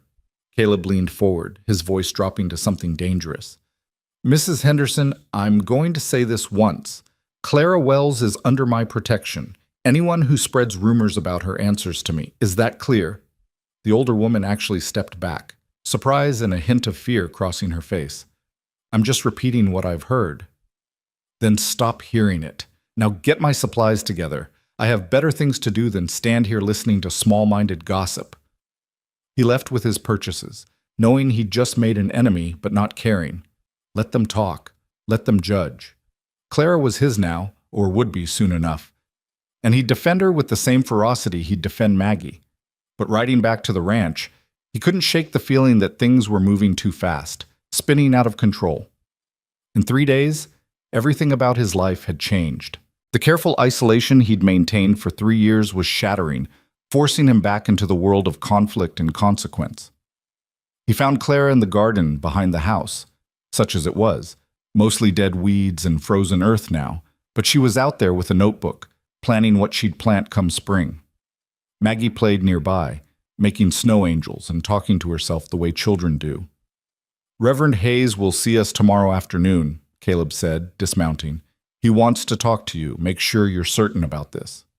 Clara nodded, brushing dirt from her hands. "That's reasonable. What will you tell people? About why we're marrying so suddenly?" "The truth, that we've been living as a household for months, that it makes sense to make it official. The details are nobody's business but ours." "Some will assume I'm pregnant." She said it matter-of-factly, but he saw the worry underneath. That kind of talk could hurt Maggie. Let them assume what they want. People who matter will see the truth. They walked back to the house together, Maggie running ahead to check on her kittens in the barn. Standing on the porch, Clara turned to face him. "Caleb, there's still time to change your mind. If this is too much, too fast, it's not." He surprised himself with how certain he sounded. "Is it for you?" "No, but I worry about what I'm bringing into your life. Robert Thornton isn't going to just disappear. And there may be others, people from my past who want answers or revenge or the money. You and Maggie could get caught in that. Then we'll handle it together." He reached out and took her hand, the gesture feeling both foreign and familiar. That's what marriage is, isn't it? Standing together against whatever comes? In theory. In practice, it's often very different. Then we'll be the exception. He squeezed her hand gently. "I'm not your first husband, Clara. I'm not going to hurt you or control you or make you regret this choice. But I'm going to stand by you, protect you, and make sure those Eastern bastards understand they can't touch you anymore." She looked up at him, and in her gray eyes he saw the war between hope and fear, between the desire to believe and the hard-learned knowledge that trust was dangerous. "I want to believe that," she whispered, "then start trying. One day at a time." The next afternoon they rode to town together, all three of them dressed in their Sunday best. Maggie chattered excitedly about the wedding, asking questions about dresses and flowers and cake. Clara answered patiently, though Caleb could see the tension in her shoulders as they approached the church. Reverend Hayes met them at the door, his expression warm but serious. He suggested Caleb take Maggie for a walk while he spoke with Clara privately. Caleb hesitated, but Clara nodded that it was all right. "Come on, sweetheart," he said to Maggie. "Let's go see if the Mercantile has any new penny candy." They walked through town, Maggie's hand in his, and he found himself watching the people they passed, noting the stares and whispers. Tom Richardson stopped them outside the feed store. "Caleb, heard some interesting news. You planning to make an honest woman out of your housekeeper?" The comment rankled, but Caleb kept his voice even. "Clara and I are getting married tomorrow. You're welcome to come if you can keep your opinions to yourself." Tom's expression shifted to something more respectful. "Well now, that's wonderful news. My wife will be pleased. She's been worried about appearances, with the two of you living under one roof unwed. We've done nothing improper. Course not. But still, good to make it official. That Eastern fellow still hanging around asking questions. Haven't seen him since the other night. Well, he's staying at the hotel, making a nuisance of himself, asking about Clara's character, trying to dig up dirt. Haven't found anyone willing to speak ill of her, though. She keeps to herself, but folks have noticed how good Maggie looks now. How well cared for." Caleb felt a rush of gratitude for small-town solidarity, whatever its motivations. "Appreciate you telling me." When they returned to the church, Clara was standing outside with the Reverend, her face pale, but composed. Reverend Hayes nodded to Caleb. "Tomorrow at 2:00. I'll keep it simple and private, just the vows and the signing of the certificate. Mrs. Wells has assured me she's entering this marriage of her own free will, with full understanding of what she's undertaking." "Thank you, sir." That night, after Maggie was asleep, Caleb and Clara sat at the kitchen table with cups of coffee growing cold between them. Tomorrow they'd be married. Tomorrow everything would change and stay the same all at once. "Are you scared?" Clara asked quietly. "Terrified," Caleb admitted. "You?" "More than I can say." She smiled slightly, but also relieved and hopeful and grateful. It's a complicated feeling. Sarah used to say the best decisions are the ones that make you feel 100 different things at once. The easy choices are usually the wrong ones. She sounds like she was wise. She was. She would have liked you, I think. You're both stubborn and kind in the same breath. Claire's eyes misted. I hope so. I hope she wouldn't think I was trying to replace her. You're not replacing her. You're just being you. That's enough. He reached across the table and took her hand. Clara, I know we're doing this for practical reasons, but I want you to know something. I will try to be a good husband to you. Not like before, not like Sarah and me, but in whatever way makes sense for us. I won't demand things you're not ready to give, but I will stand by my vows. You'll have my respect, my protection, and my loyalty. Always. And you'll have mine. She squeezed his hand. I may not be ready for everything a wife is supposed to be, but I can promise you honesty, hard work, and care for this family. That's the best of what I have to offer. It's more than enough. They sat there in the lamplight, holding hands across the table. Two people who'd come together out of desperation and were choosing to stay together out of something that was starting to feel like it might be more. The wedding was small and quiet, held in the church with only Reverend Hayes, his wife, and Tom Richardson and his wife as witnesses. Clara wore a simple blue dress she'd made herself, and Caleb had shaved and worn his one good suit. Maggie stood between them in a new white dress, holding a bouquet of dried flowers and evergreen branches. The ceremony was brief, the words familiar but weighted with new meaning. When Reverend Hayes asked if they took each other as husband and wife, both answered clearly, firmly, no hesitation. Then by the authority vested in me, I pronounce you husband and wife. You may kiss your bride, Caleb. The moment stretched out, both of them suddenly uncertain. Then Caleb leaned down and kissed Clara gently, briefly, a promise more than passion. When they pulled apart, there were tears on her cheeks. They signed the certificate, making it legal and binding. Clara Wells became Clara Harlan with a few strokes of a pen. Tom Richardson clapped Caleb on the back. His wife hugged Clara and welcomed her to the community properly. Maggie bounced excitedly, talking about how she'd helped pick the flowers. As they were leaving the church, Robert Thornton appeared at the bottom of the steps. He'd clearly been waiting, watching. His expression was cold fury barely contained. Very clever, Mrs. Thornton. Or should I say Mrs. Harlan now? You should leave, Caleb said, moving Clara and Maggie behind him. I will. But not before I tell you what you've just done. You've married a murderess, Mr. Harlan. You've bound yourself legally to a woman who bludgeoned her husband to death in cold blood. And when my family's lawyers are done examining this convenient marriage, when they prove you helped her escape justice, you'll find yourself facing charges too. Aiding and abetting, conspiracy, fraud. Take your pick. We've done nothing illegal. Claire was cleared by the law and our marriage is legitimate. We'll see what a judge says about that. Thornton's smile was cruel. Enjoy your wedding night. It may be your last peaceful evening for a very long time. He walked away, leaving them standing there as townspeople began to gather, drawn by the confrontation. Clara was trembling, and Maggie looked frightened, not understanding but sensing danger. Let's go home, Caleb said quietly, guiding them to the wagon. The ride back was silent, all the joy of the ceremony leached away by Thornton's threats. When they reached the ranch, Caleb helped them down and was about to start unhitching the horses when Clara stopped him. Caleb, I need to say something. Can it wait? No. Her voice was firm. I need to say this now, while I have the courage. Today you married me, bound yourself to all my troubles and complications. You did it to protect me, and I'll never forget that. But I want you to know it means more to me than just legal protection. For the first time since I was 19 years old, I feel like I have a partner, someone who sees me as a person worth defending instead of property to be controlled. That's a gift I never thought I'd have again. She stood on her toes and kissed him, longer than the brief touch in the church, with genuine feeling behind it. When she pulled back, her eyes were bright with unshed tears. Thank you for choosing me, for choosing us." Before Caleb could respond, before he could process the way his heart was hammering in his chest, a sound cut through the evening, horses approaching fast, multiple riders.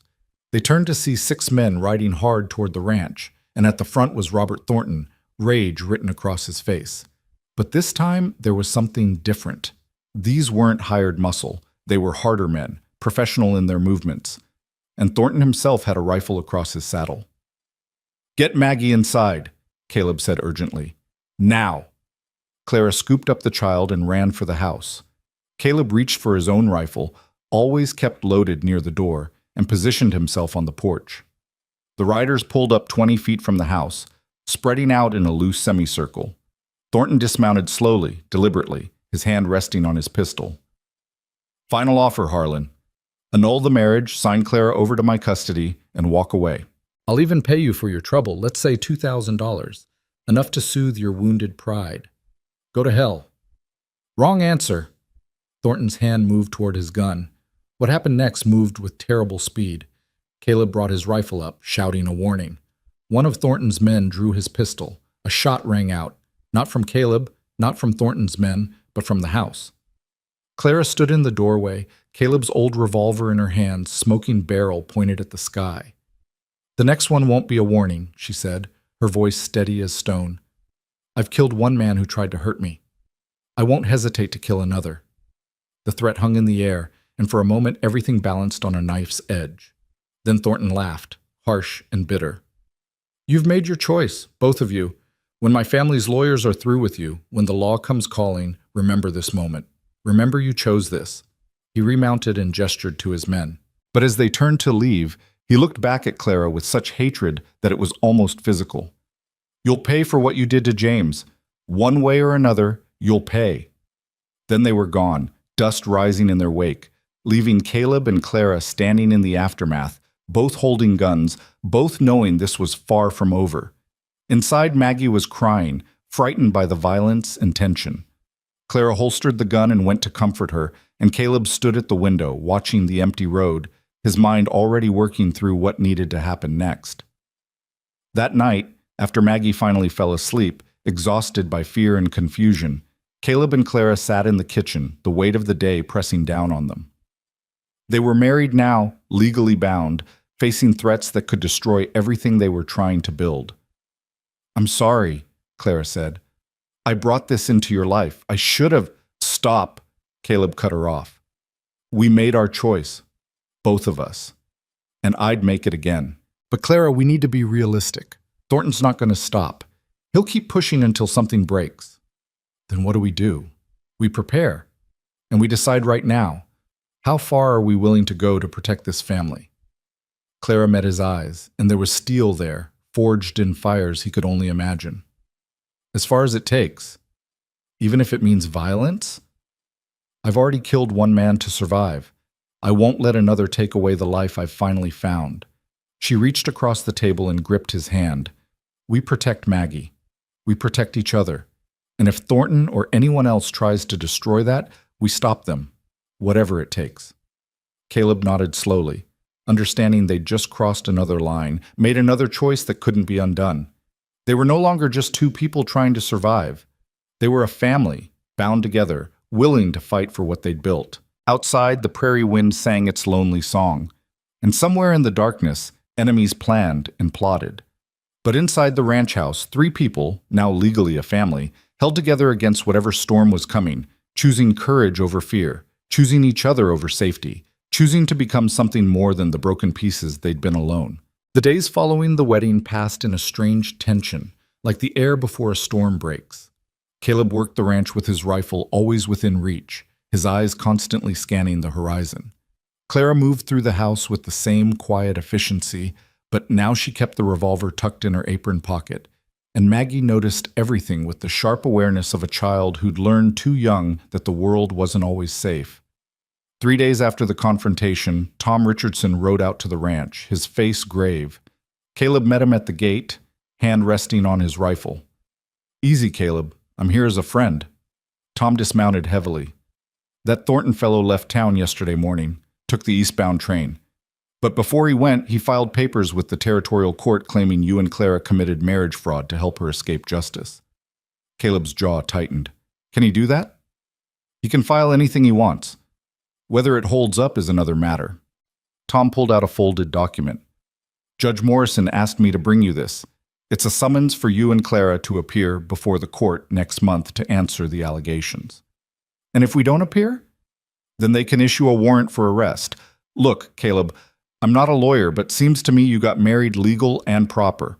Reverend Hayes will testify to that, and so will I. This whole thing about helping her escape justice, the woman was already cleared by a legal inquest back east. Thornton's just angry and trying to use the law to bully you. What does Judge Morrison think? Between you and me, he thinks it's horse shit, but he has to follow procedure. Tom shifted his weight. My advice? Get yourself a good lawyer, present the facts, show that Clara was cleared of wrongdoing and your marriage is legitimate. The judge is a fair man. He won't let some Eastern money throw his weight around without cause. After Tom left, Caleb brought the papers inside where Clara was teaching Maggie her letters at the kitchen table. She looked up, saw his expression, and immediately sent Maggie outside to check on the chickens. What is it? He handed her the summons. She read it slowly, her face draining of color. He's not going to stop. Even from Boston, he's going to keep coming after us. Then we fight him in court. We tell the truth and let the law decide. The law doesn't always care about truth. It cares about money and influence, and the Thorntons have both. Clara set the paper down with shaking hands. Maybe I should just leave. Disappear somewhere else. Let you and Maggie have peace. No. Caleb's voice was iron. We're married now. That means we face this together. Running won't solve anything. Thornton will just keep hunting you. But if we stand our ground, prove there's nothing to his claims, maybe he'll finally give up. And if he doesn't, if he finds some way to make the charges stick, then we deal with that when it comes. He pulled her to her feet, holding her shoulders so she had to meet his eyes. Clara, I need you to trust me. Not blind trust. You've earned the right to be suspicious of men making promises, but trust that I meant my vows. You're my wife now. That means something to me. She searched his face, and slowly the fear gave way to something steadier. All right, we fight. The next weeks were spent preparing their case. Caleb hired a lawyer from Topeka, a sharp-eyed man named Samuel Whitmore, who listened to their story with careful attention and asked questions that cut to the heart of things. The key issue, Whitmore explained, sitting in their kitchen with papers spread before him, is proving your marriage is genuine and not a fraud designed to circumvent the law. The fact that Mrs. Harlan, he nodded to Clara, was already cleared by legal inquest in Boston severely undermines Thornton's claims, but we need to demonstrate that this marriage has substance beyond legal convenience. What does that mean? Caleb asked. It means showing you're building a real life together. Shared household, shared responsibilities, genuine affection. The court needs to see this as a legitimate union, not a business arrangement with vows attached. Clara and Caleb exchanged glances. The truth was complicated. Their marriage was both real and not real, built on necessity, but growing into something neither had quite expected. We share a home, Clara said carefully. I manage the household, care for his daughter. We work together to maintain the ranch. And the personal aspect of the marriage? Whitmore asked delicately. The silence stretched uncomfortably. Finally, Caleb spoke. We're still finding our way, but there's genuine care between us. Anyone who knows us can see that. Whitmore made notes. Then that's what we present. A couple who married quickly out of practical necessity, which was common enough on the frontier, but who are building a genuine partnership. Combined with testimony about Clara's cleared status in Boston, it should be enough to dismiss Thornton's claims. After the lawyer left, Caleb found Clara in the garden, or what would be a garden come spring. She was standing there with her coat wrapped tight, staring at the frozen ground. You're worried, he said, coming to stand beside her. I'm terrified. What Whitmore said about proving genuine affection, Caleb, we barely know each other. We've shared a home for months, yes, but we're still strangers in so many ways. What if the judge sees through us? What if he decides this is exactly what Thornton claims, a fraud. Then we make it real. The words came out before he'd fully thought them through, but once said, he realized he meant them. Not just on paper, not just for the court. We make this marriage real in every way that matters. She turned to face him, surprise and uncertainty warring in her expression. What are you saying? I'm saying we stop treating this like a temporary arrangement. We stop keeping so much distance between us. He struggled for words. We try, really try, to be what we claimed to be when we took those vows. Caleb, I can't just, the thought of being with someone again, after James, I'm not talking about that, not until you're ready, if ever. I'm talking about letting down the walls, talking to each other like partners instead of polite strangers, sharing the load instead of carrying everything separately. He took her hand, cold in his. I'm talking about building something real, Clara, something worth fighting for. Tears spilled over onto her cheeks. I want that. I'm just so scared of wanting it. Every time I let myself hope for good things, they get taken away. Then we hold on tight and refuse to let go. He pulled her close, and this time she didn't stiffen or pull back. She melted into him, accepting the comfort, accepting the possibility that maybe, just maybe, this could work. From the house, Maggie's voice called out asking where they were, and they separated, wiping eyes and straightening clothes. But something had shifted between them, some invisible barrier beginning to dissolve. That night, after Maggie was asleep, they sat together by the fire, not at opposite ends of the room as had been their habit, but side by side on the old sofa. Clara was mending one of Caleb's shirts, and he was oiling his saddle, and it felt domestic and right in a way that surprised them both. Tell me about Sarah, Clara said quietly. Really tell me, not just the facts, but who she was. Caleb's hand stilled on the leather. For 3 years, he'd avoided talking about his first wife, keeping those memories locked away like precious things that might shatter if exposed to air. But maybe that was wrong. Maybe keeping them locked away was what kept him locked away too. She was stubborn, he began, a small smile touching his lips. Insisted on coming west even though her family was horrified. Said she'd rather have adventure with me than safety with anyone else. He worked the oil into a stubborn spot. She made everything feel possible, even when the crops failed that first year, even when we lost half our cattle to sickness. She just rolled up her sleeves and figured out how to manage. She was the strong one, really. How did you meet? Church social back in Missouri. She dropped her hymnal and I picked it up. She thanked me, and I was so tongue-tied I couldn't say anything back. She thought it was hilarious. The memory was bittersweet but no longer agonizing. We courted for a year before I worked up the nerve to propose. Best decision I ever made. Until now? Clara asked softly.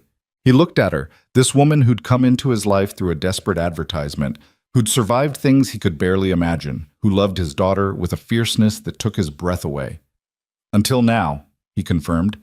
Claire set down her mending and took his hand. I want to tell you about James. The real story. Not just the ending. You don't have to. I do. If we're going to really try at this, you need to understand. She stared into the fire, gathering courage. He wasn't always cruel. When we first married, he could be charming, attentive. I thought I'd found someone who would take care of me. My parents had died the year before, and I was so alone. James seemed like salvation. Her voice went flat. Then he started drinking. At first just socially, then more. And with the drinking came anger. He'd rage about his business failures, his father's disappointment, how nothing was ever good enough. And somehow it became my fault. Caleb squeezed her hand, encouraging her to continue. The first time he hit me, I was so shocked I didn't even fight back. He apologized, cried, swore it would never happen again. But it did. Again and again. I tried to leave twice, once to my aunt's house, once to a women's charity. Both times he found me. Both times he convinced everyone I was hysterical, imagining things. He was so good at being charming in public that no one believed me. The night he died? He'd lost a business deal, thousands of dollars gone because of bad investments. He came home drunk and furious, blaming me for distracting him, for being expensive, for existing. He had a knife from the kitchen, said he was going to teach me a permanent lesson. She was shaking now, but her voice stayed steady. I grabbed the fireplace poker. We fought. He was stronger, but I was desperate. When he finally went down, I kept hitting him. I couldn't stop. Even after he was still, I kept hitting him because I was so tired of being afraid. Clara? I'm not sorry he's dead. That makes me a terrible person, maybe. But I'm not sorry. The only thing I regret is not fighting back sooner, harder. Maybe then I wouldn't have lost so many years to fear. Caleb pulled her fully into his arms, holding her while she shook with the weight of confession. You're not terrible. You're a survivor. And anyone who judges you for doing what it took to stay alive can answer to me. They stayed like that for a long time, the fire burning low, two people who'd both lost so much finding comfort in shared pain and tentative hope. When Clara finally pulled back, her eyes were red, but her expression was lighter. Thank you for listening, for not being horrified. I'm horrified by what was done to you, never by you. Something passed between them then, an understanding that went deeper than words. This was what a real marriage could be, not just legal papers and shared space, but true partnership. Seeing each other's worst moments and choosing to stay anyway. The weeks passed, winter slowly loosening its grip on the prairie. Claire and Caleb fell into a new rhythm, one that felt less like careful coexistence and more like genuine partnership. They talked more, shared more. Let Maggie see them working together, not just practically, but emotionally. The child blossomed under the change, her laughter filling the house more frequently. Her natural brightness no longer dimmed by the tension of adults who kept too much distance. One morning, Caleb woke to find his bed empty. Clara's bed, technically, but they'd started falling asleep together on the sofa, and he'd carried her to his room twice now rather than wake her. She'd protested the first time, worried about propriety and assumptions. The second time, she'd just curled into him and slept through till morning. Progress, he thought. Small steps toward something real. He found her in the kitchen making breakfast, humming one of the songs she sang to Maggie. She'd started smiling more, the hard edges of constant vigilance softening into something that almost looked like contentment. "Good morning," she said, turning to hand him coffee. "Morning." He accepted the cup, then did something that felt both terrifying and necessary. He kissed her. Not the brief pecks they'd exchanged for show, but a real kiss, gentle and asking. When he pulled back, Clara's eyes were wide with surprise and something that might have been pleasure. "What was that for?" "Because I wanted to. Because you're my wife, and I'm tired of pretending that's just a legal formality." He set down the coffee. "I'm not asking for anything you're not ready to give. But I need you to know, this is real for me now. You're real for me." Clara touched her fingers to her lips, processing. Then slowly, tentatively, she smiled. "It's real for me too. Scary, but real. Scary I can work with." He pulled her close, resting his chin on top of her head. "As long as we're in it together." From upstairs, Maggie's voice called out that she was awake, and the moment broke. But it had happened, that shift from arrangement to genuine feeling, and both of them felt it. The day before they were due in court, a rider came from town. Not Tom Richardson this time, but the marshal himself. Caleb met him at the gate, every muscle tensed for bad news. "Mr. Harlan, need to speak with you and your wife." They gathered in the kitchen, Marshal Peters accepting coffee and looking uncomfortable in the way lawmen do when they're about to deliver news no one wants to hear. "Had a telegram from Boston. Concerns your wife." He pulled out a paper. Robert Thornton was found dead 3 days ago, shot in an altercation with another man over a gambling debt. The words hung in the air, so unexpected that for a moment no one moved. Then Clara's coffee cup shattered on the floor, her hands shaking too hard to hold it. "Dead?" she whispered. "Yes, ma'am. Which means the case against you is effectively dropped. The territorial court received word this morning. Your hearing tomorrow has been canceled." Peters looked between them. "You're free and clear, both of you. No charges, no investigation. It's over." After the marshal left, Caleb and Clara stood in the kitchen amid broken porcelain and spilled coffee, trying to process what had just happened. The threat that had loomed over them for months, the danger that had forced their hasty marriage, the fear that colored every day, gone, just like that. "It's over," Clara said, but it sounded like a question. "It's over," Caleb confirmed. She started to shake, then to cry, great heaving sobs that came from somewhere deep and long suppressed. Caleb held her through it, this woman who'd been so strong for so long, finally allowing herself to break because she could, because she was safe, because the monsters chasing her were finally, truly gone. When the storm passed, Clara pulled back and looked at him with red-rimmed eyes. Caleb, you married me to protect me from Robert Thornton and legal trouble. But now there's no threat. No reason we have to stay married. If you want an annulment— Do you want one? He interrupted. She stopped, the question clearly not what she'd expected. No, but I thought you might. You're free now. Free from my problems, from the complications I brought into your life. Clara. He cupped her face in his hands. I didn't marry you because I had to. I married you because I wanted to. Because you made this house feel like a home again. Because my daughter loves you. Because I— He stopped, the words catching in his throat. Because what? Because I love you. There, he'd said it. Ed, the truth he'd been dancing around for weeks, maybe longer. I love you, Clara. Not the way I loved Sarah. That was different, built on different foundations. But I love you for who you are, for your strength and your kindness, and the way you've fought for happiness despite everything trying to take it from you. So no, I don't want an annulment. I want you to stay. Not because you have to, but because you want to. Fresh tears spilled over, but these were different, softer, filled with something other than pain. I love you too. I didn't think I could, after James. Didn't think I had that capacity left. But somehow you and Maggie cracked something open in me, let light back in. She laughed through her tears. I want to stay. I want this to be real in every way. He kissed her then, really kissed her, pouring 3 months of growing feelings into it. When they broke apart, both breathing hard, Clara was smiling. Does this mean— She started, then stopped, uncertain.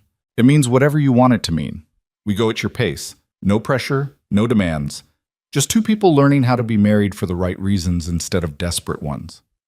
A sound from the doorway made them turn. Maggie stood there, her blonde braid coming loose, her eyes bright with an emotion beyond her years. Does this mean Clara stays forever? The child asked. Really forever? Not just pretend forever? Clara knelt down and opened her arms. Maggie ran into them, and Clara held her close, her voice thick with emotion. Really forever, sweetheart, if that's all right with you. Can I call you Mama? The question was hesitant, hopeful, enormous. Clara looked up at Caleb, seeking permission or reassurance or maybe just strength. He nodded, his own throat too tight for words. If you want to, Clara said gently. Your first mama will always be your first mama. Nothing changes that. But if you want to have two mamas, one who's watching over you from somewhere we can't see, and one who's right here loving you every day, then yes, you can call me Mama. Mama, Maggie tested the word, then said it again with more confidence. Mama.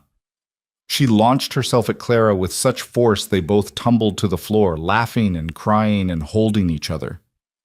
Caleb stood watching his family, because that's what they were now, truly a family, and felt the last piece of ice around his heart finally melt. Spring came to the prairie in a rush of green and wildflowers, exactly as Caleb had promised. Clara planted her garden with Maggie's help, and together they learned the names of all the flowers that bloomed across the endless grassland. The ranch thrived under their combined efforts. The house transformed from a place of bare survival into a real home filled with laughter and life. One evening in late May, Caleb came in from the fields to find Clara sitting on the porch swing he'd built at Maggie's request. The sunset painted the sky in shades of orange and pink, and his wife was watching it with an expression of such peace it stopped him in his tracks. Beautiful, isn't it? Clara said, making room for him on the swing. It is. He sat beside her, putting his arm around her shoulders in a gesture that had become natural, comfortable. Hard to believe this is the same place from 6 months ago. Everything's changed. For the better, I hope. Definitely for the better. He pulled her closer. I was thinking that money from your first marriage. I know you don't want to touch it, but there might be another use for it. Clara tensed slightly. What do you mean? There's a women's shelter being started in Topeka, place for women escaping bad situations. Helps them get on their feet, find work, Start over. I was thinking, if you wanted, you could donate some of that money to help fund it. Turn something that came from pain into something that prevents pain for others. She turned to look at him fully, eyes wide with surprise and something that might have been wonder. You would do that? Let me give away that much money? It's your money, Clara. It was always your choice what to do with it. I just thought, if you wanted to do something meaningful with it, something that honors what you survived, that might be a good way. Tears spilled over, but she was smiling through them. Yes, I want to do that. Take all of it, every penny that came from James, and turn it into something good. Something that helps other women escape before it's too late. They sat in the gathering darkness, making plans, dreaming together. Inside the house, Maggie was getting ready for bed, singing the songs Clara had taught her. The prairie wind was warm now, carrying the scent of growing things instead of the bitter cold of winter. Caleb, Clara said softly, I'm ready. Ready for what? To be your wife, in every way. She met his eyes, nervous but certain. I know we said we'd take our time, and we have, but I don't want to wait anymore. I trust you, I love you, and I want this marriage to be complete. His heart hammered in his chest. Are you sure? There's no rush, Clara. I meant what I said about going at your pace. I'm sure. She took his hand and placed it over her heart, letting him feel how it raced. I'm scared, but I'm sure. Help me not be scared anymore. He stood and pulled her to her feet, then lifted her into his arms the way he had on their wedding night, though that night he'd carried her only to her own door before bidding her good night. This time he carried her to their room, the one they'd been sharing more and more frequently, and closed the door behind them. What happened between them that night was private, sacred, the final step in transforming a marriage of convenience into a marriage of love. Clara trembled at first, old fears rising, but Caleb was patient and gentle, letting her set the pace, showing her through actions what he'd promised in words, that she was safe with him, cherished, that this was about connection and partnership, not control or ownership. Afterward, lying tangled together in the darkness, Clara cried again, but this time from relief, from healing, from the overwhelming realization that she'd finally, truly found her way home. Thank you, she whispered against his chest. For what? For being patient, for being kind, for choosing me when you could have chosen easy safety instead. Easy safety is overrated. He kissed the top of her head. I'd choose you 1,000 times over. The months that followed were not perfect. Life never is. There were hard days when the ranch work seemed endless, when Maggie got sick and scared them both, when Clara had nightmares that dragged her back to Boston. But they faced it all together, and that made all the difference. Clara's donation to the women's shelter created ripples through the territory, helping dozens of women find their way to safety and new lives. Letters came from grateful survivors, and Clara kept everyone, reading them when the memories grew too dark, reminding herself that survival was possible, that good could come from pain. Maggie thrived, growing taller and brighter, her natural joy no longer dampened by loss and silence. She called Clara Mama without hesitation now, though she still talked about her first mother sometimes, keeping those memories alive in the way Caleb had hoped she would. Sarah would always be part of their family's story, but she was no longer a ghost haunting them, just a beloved memory held with love and gratitude. 1 year to the day after Clara had stepped off that train in Abilene, they had a party. Tom Richardson and his wife came, along with other neighbors who'd come to accept and respect the Harlan family. Reverend Hayes attended, pronouncing himself pleased to see a marriage he'd sanctified clearly thriving. Even Mrs. Henderson from the Mercantile managed to congratulate them, though she couldn't help adding that she'd known from the start it would work out. As the sun set on that anniversary, Caleb and Clara stood together watching their land, their home, their life spread out before them. Maggie played nearby with the barn cats, her laughter carrying on the warm spring breeze. Do you ever regret it? Clara asked. Answering that advertisement, bringing a stranger into your life, all the complications that came with me? Not for 1 second. He turned to face her, this woman who'd come to him broken and desperate, who'd healed and helped heal him in return. You saved us, Clara. Maggie and me both. We were just surviving before you came. Now we're living. We saved each other, she corrected. You gave me safety and trust and showed me what a good man looks like. That's a gift I can never repay. You repay it every day. He pulled her close, breathing in the lavender scent that now meant home to him. Every morning I wake up with you beside me. Every time I hear Maggie call you Mama, every time I see you smile, that's payment enough. From across the yard, Maggie came running, breathless and excited. Mama, Daddy, come see! The calico had her kittens. There's 5 of them. They went together to admire the new life, their daughter between them, all 3 holding hands.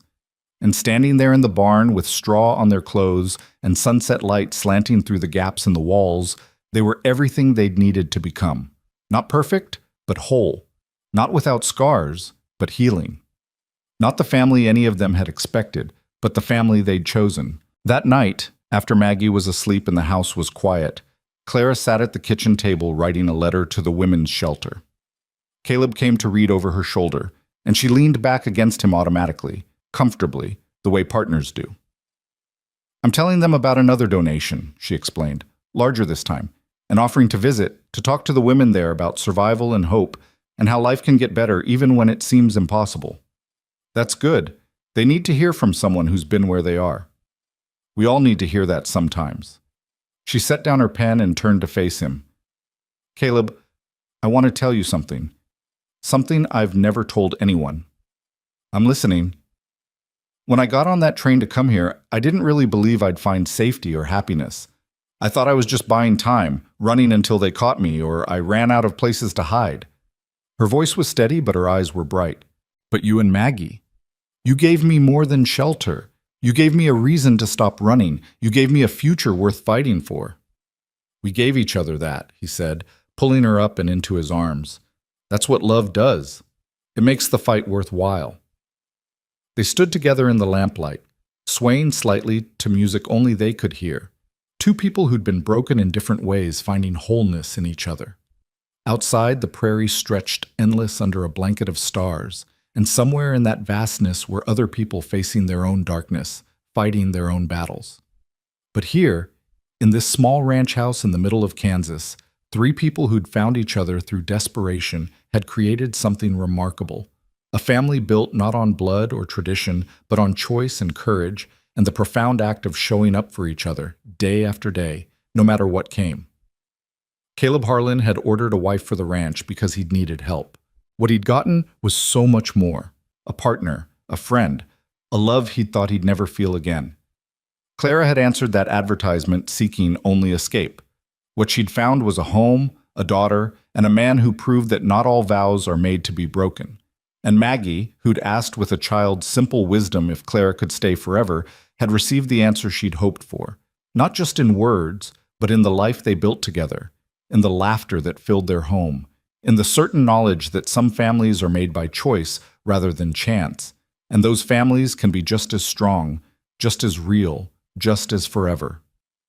The prairie wind sang through the darkness, carrying with it the promise of tomorrow, and all the tomorrows after that. Inside the house, the lamp burned low, and 3 hearts beat in rhythm with the land they'd claimed and the love they'd chosen. The past would always be part of them, Sarah's gentle memory, James's terrible legacy, the scars that never quite fade. But the future was theirs to write, one day at a time, one choice at a time, one moment of courage after another. And in the morning, they would wake together and begin again, as they always did, as they always would. Not because they had to, but because they wanted to. Because love, real love, is less about grand gestures and more about daily choices. The choice to stay, the choice to trust, the choice to build something beautiful from the broken pieces of what came before. Can she stay forever? Maggie had asked. And the answer, written in every sunrise they shared, every meal they made together, every challenge they faced as one, was yes. Forever, and then some.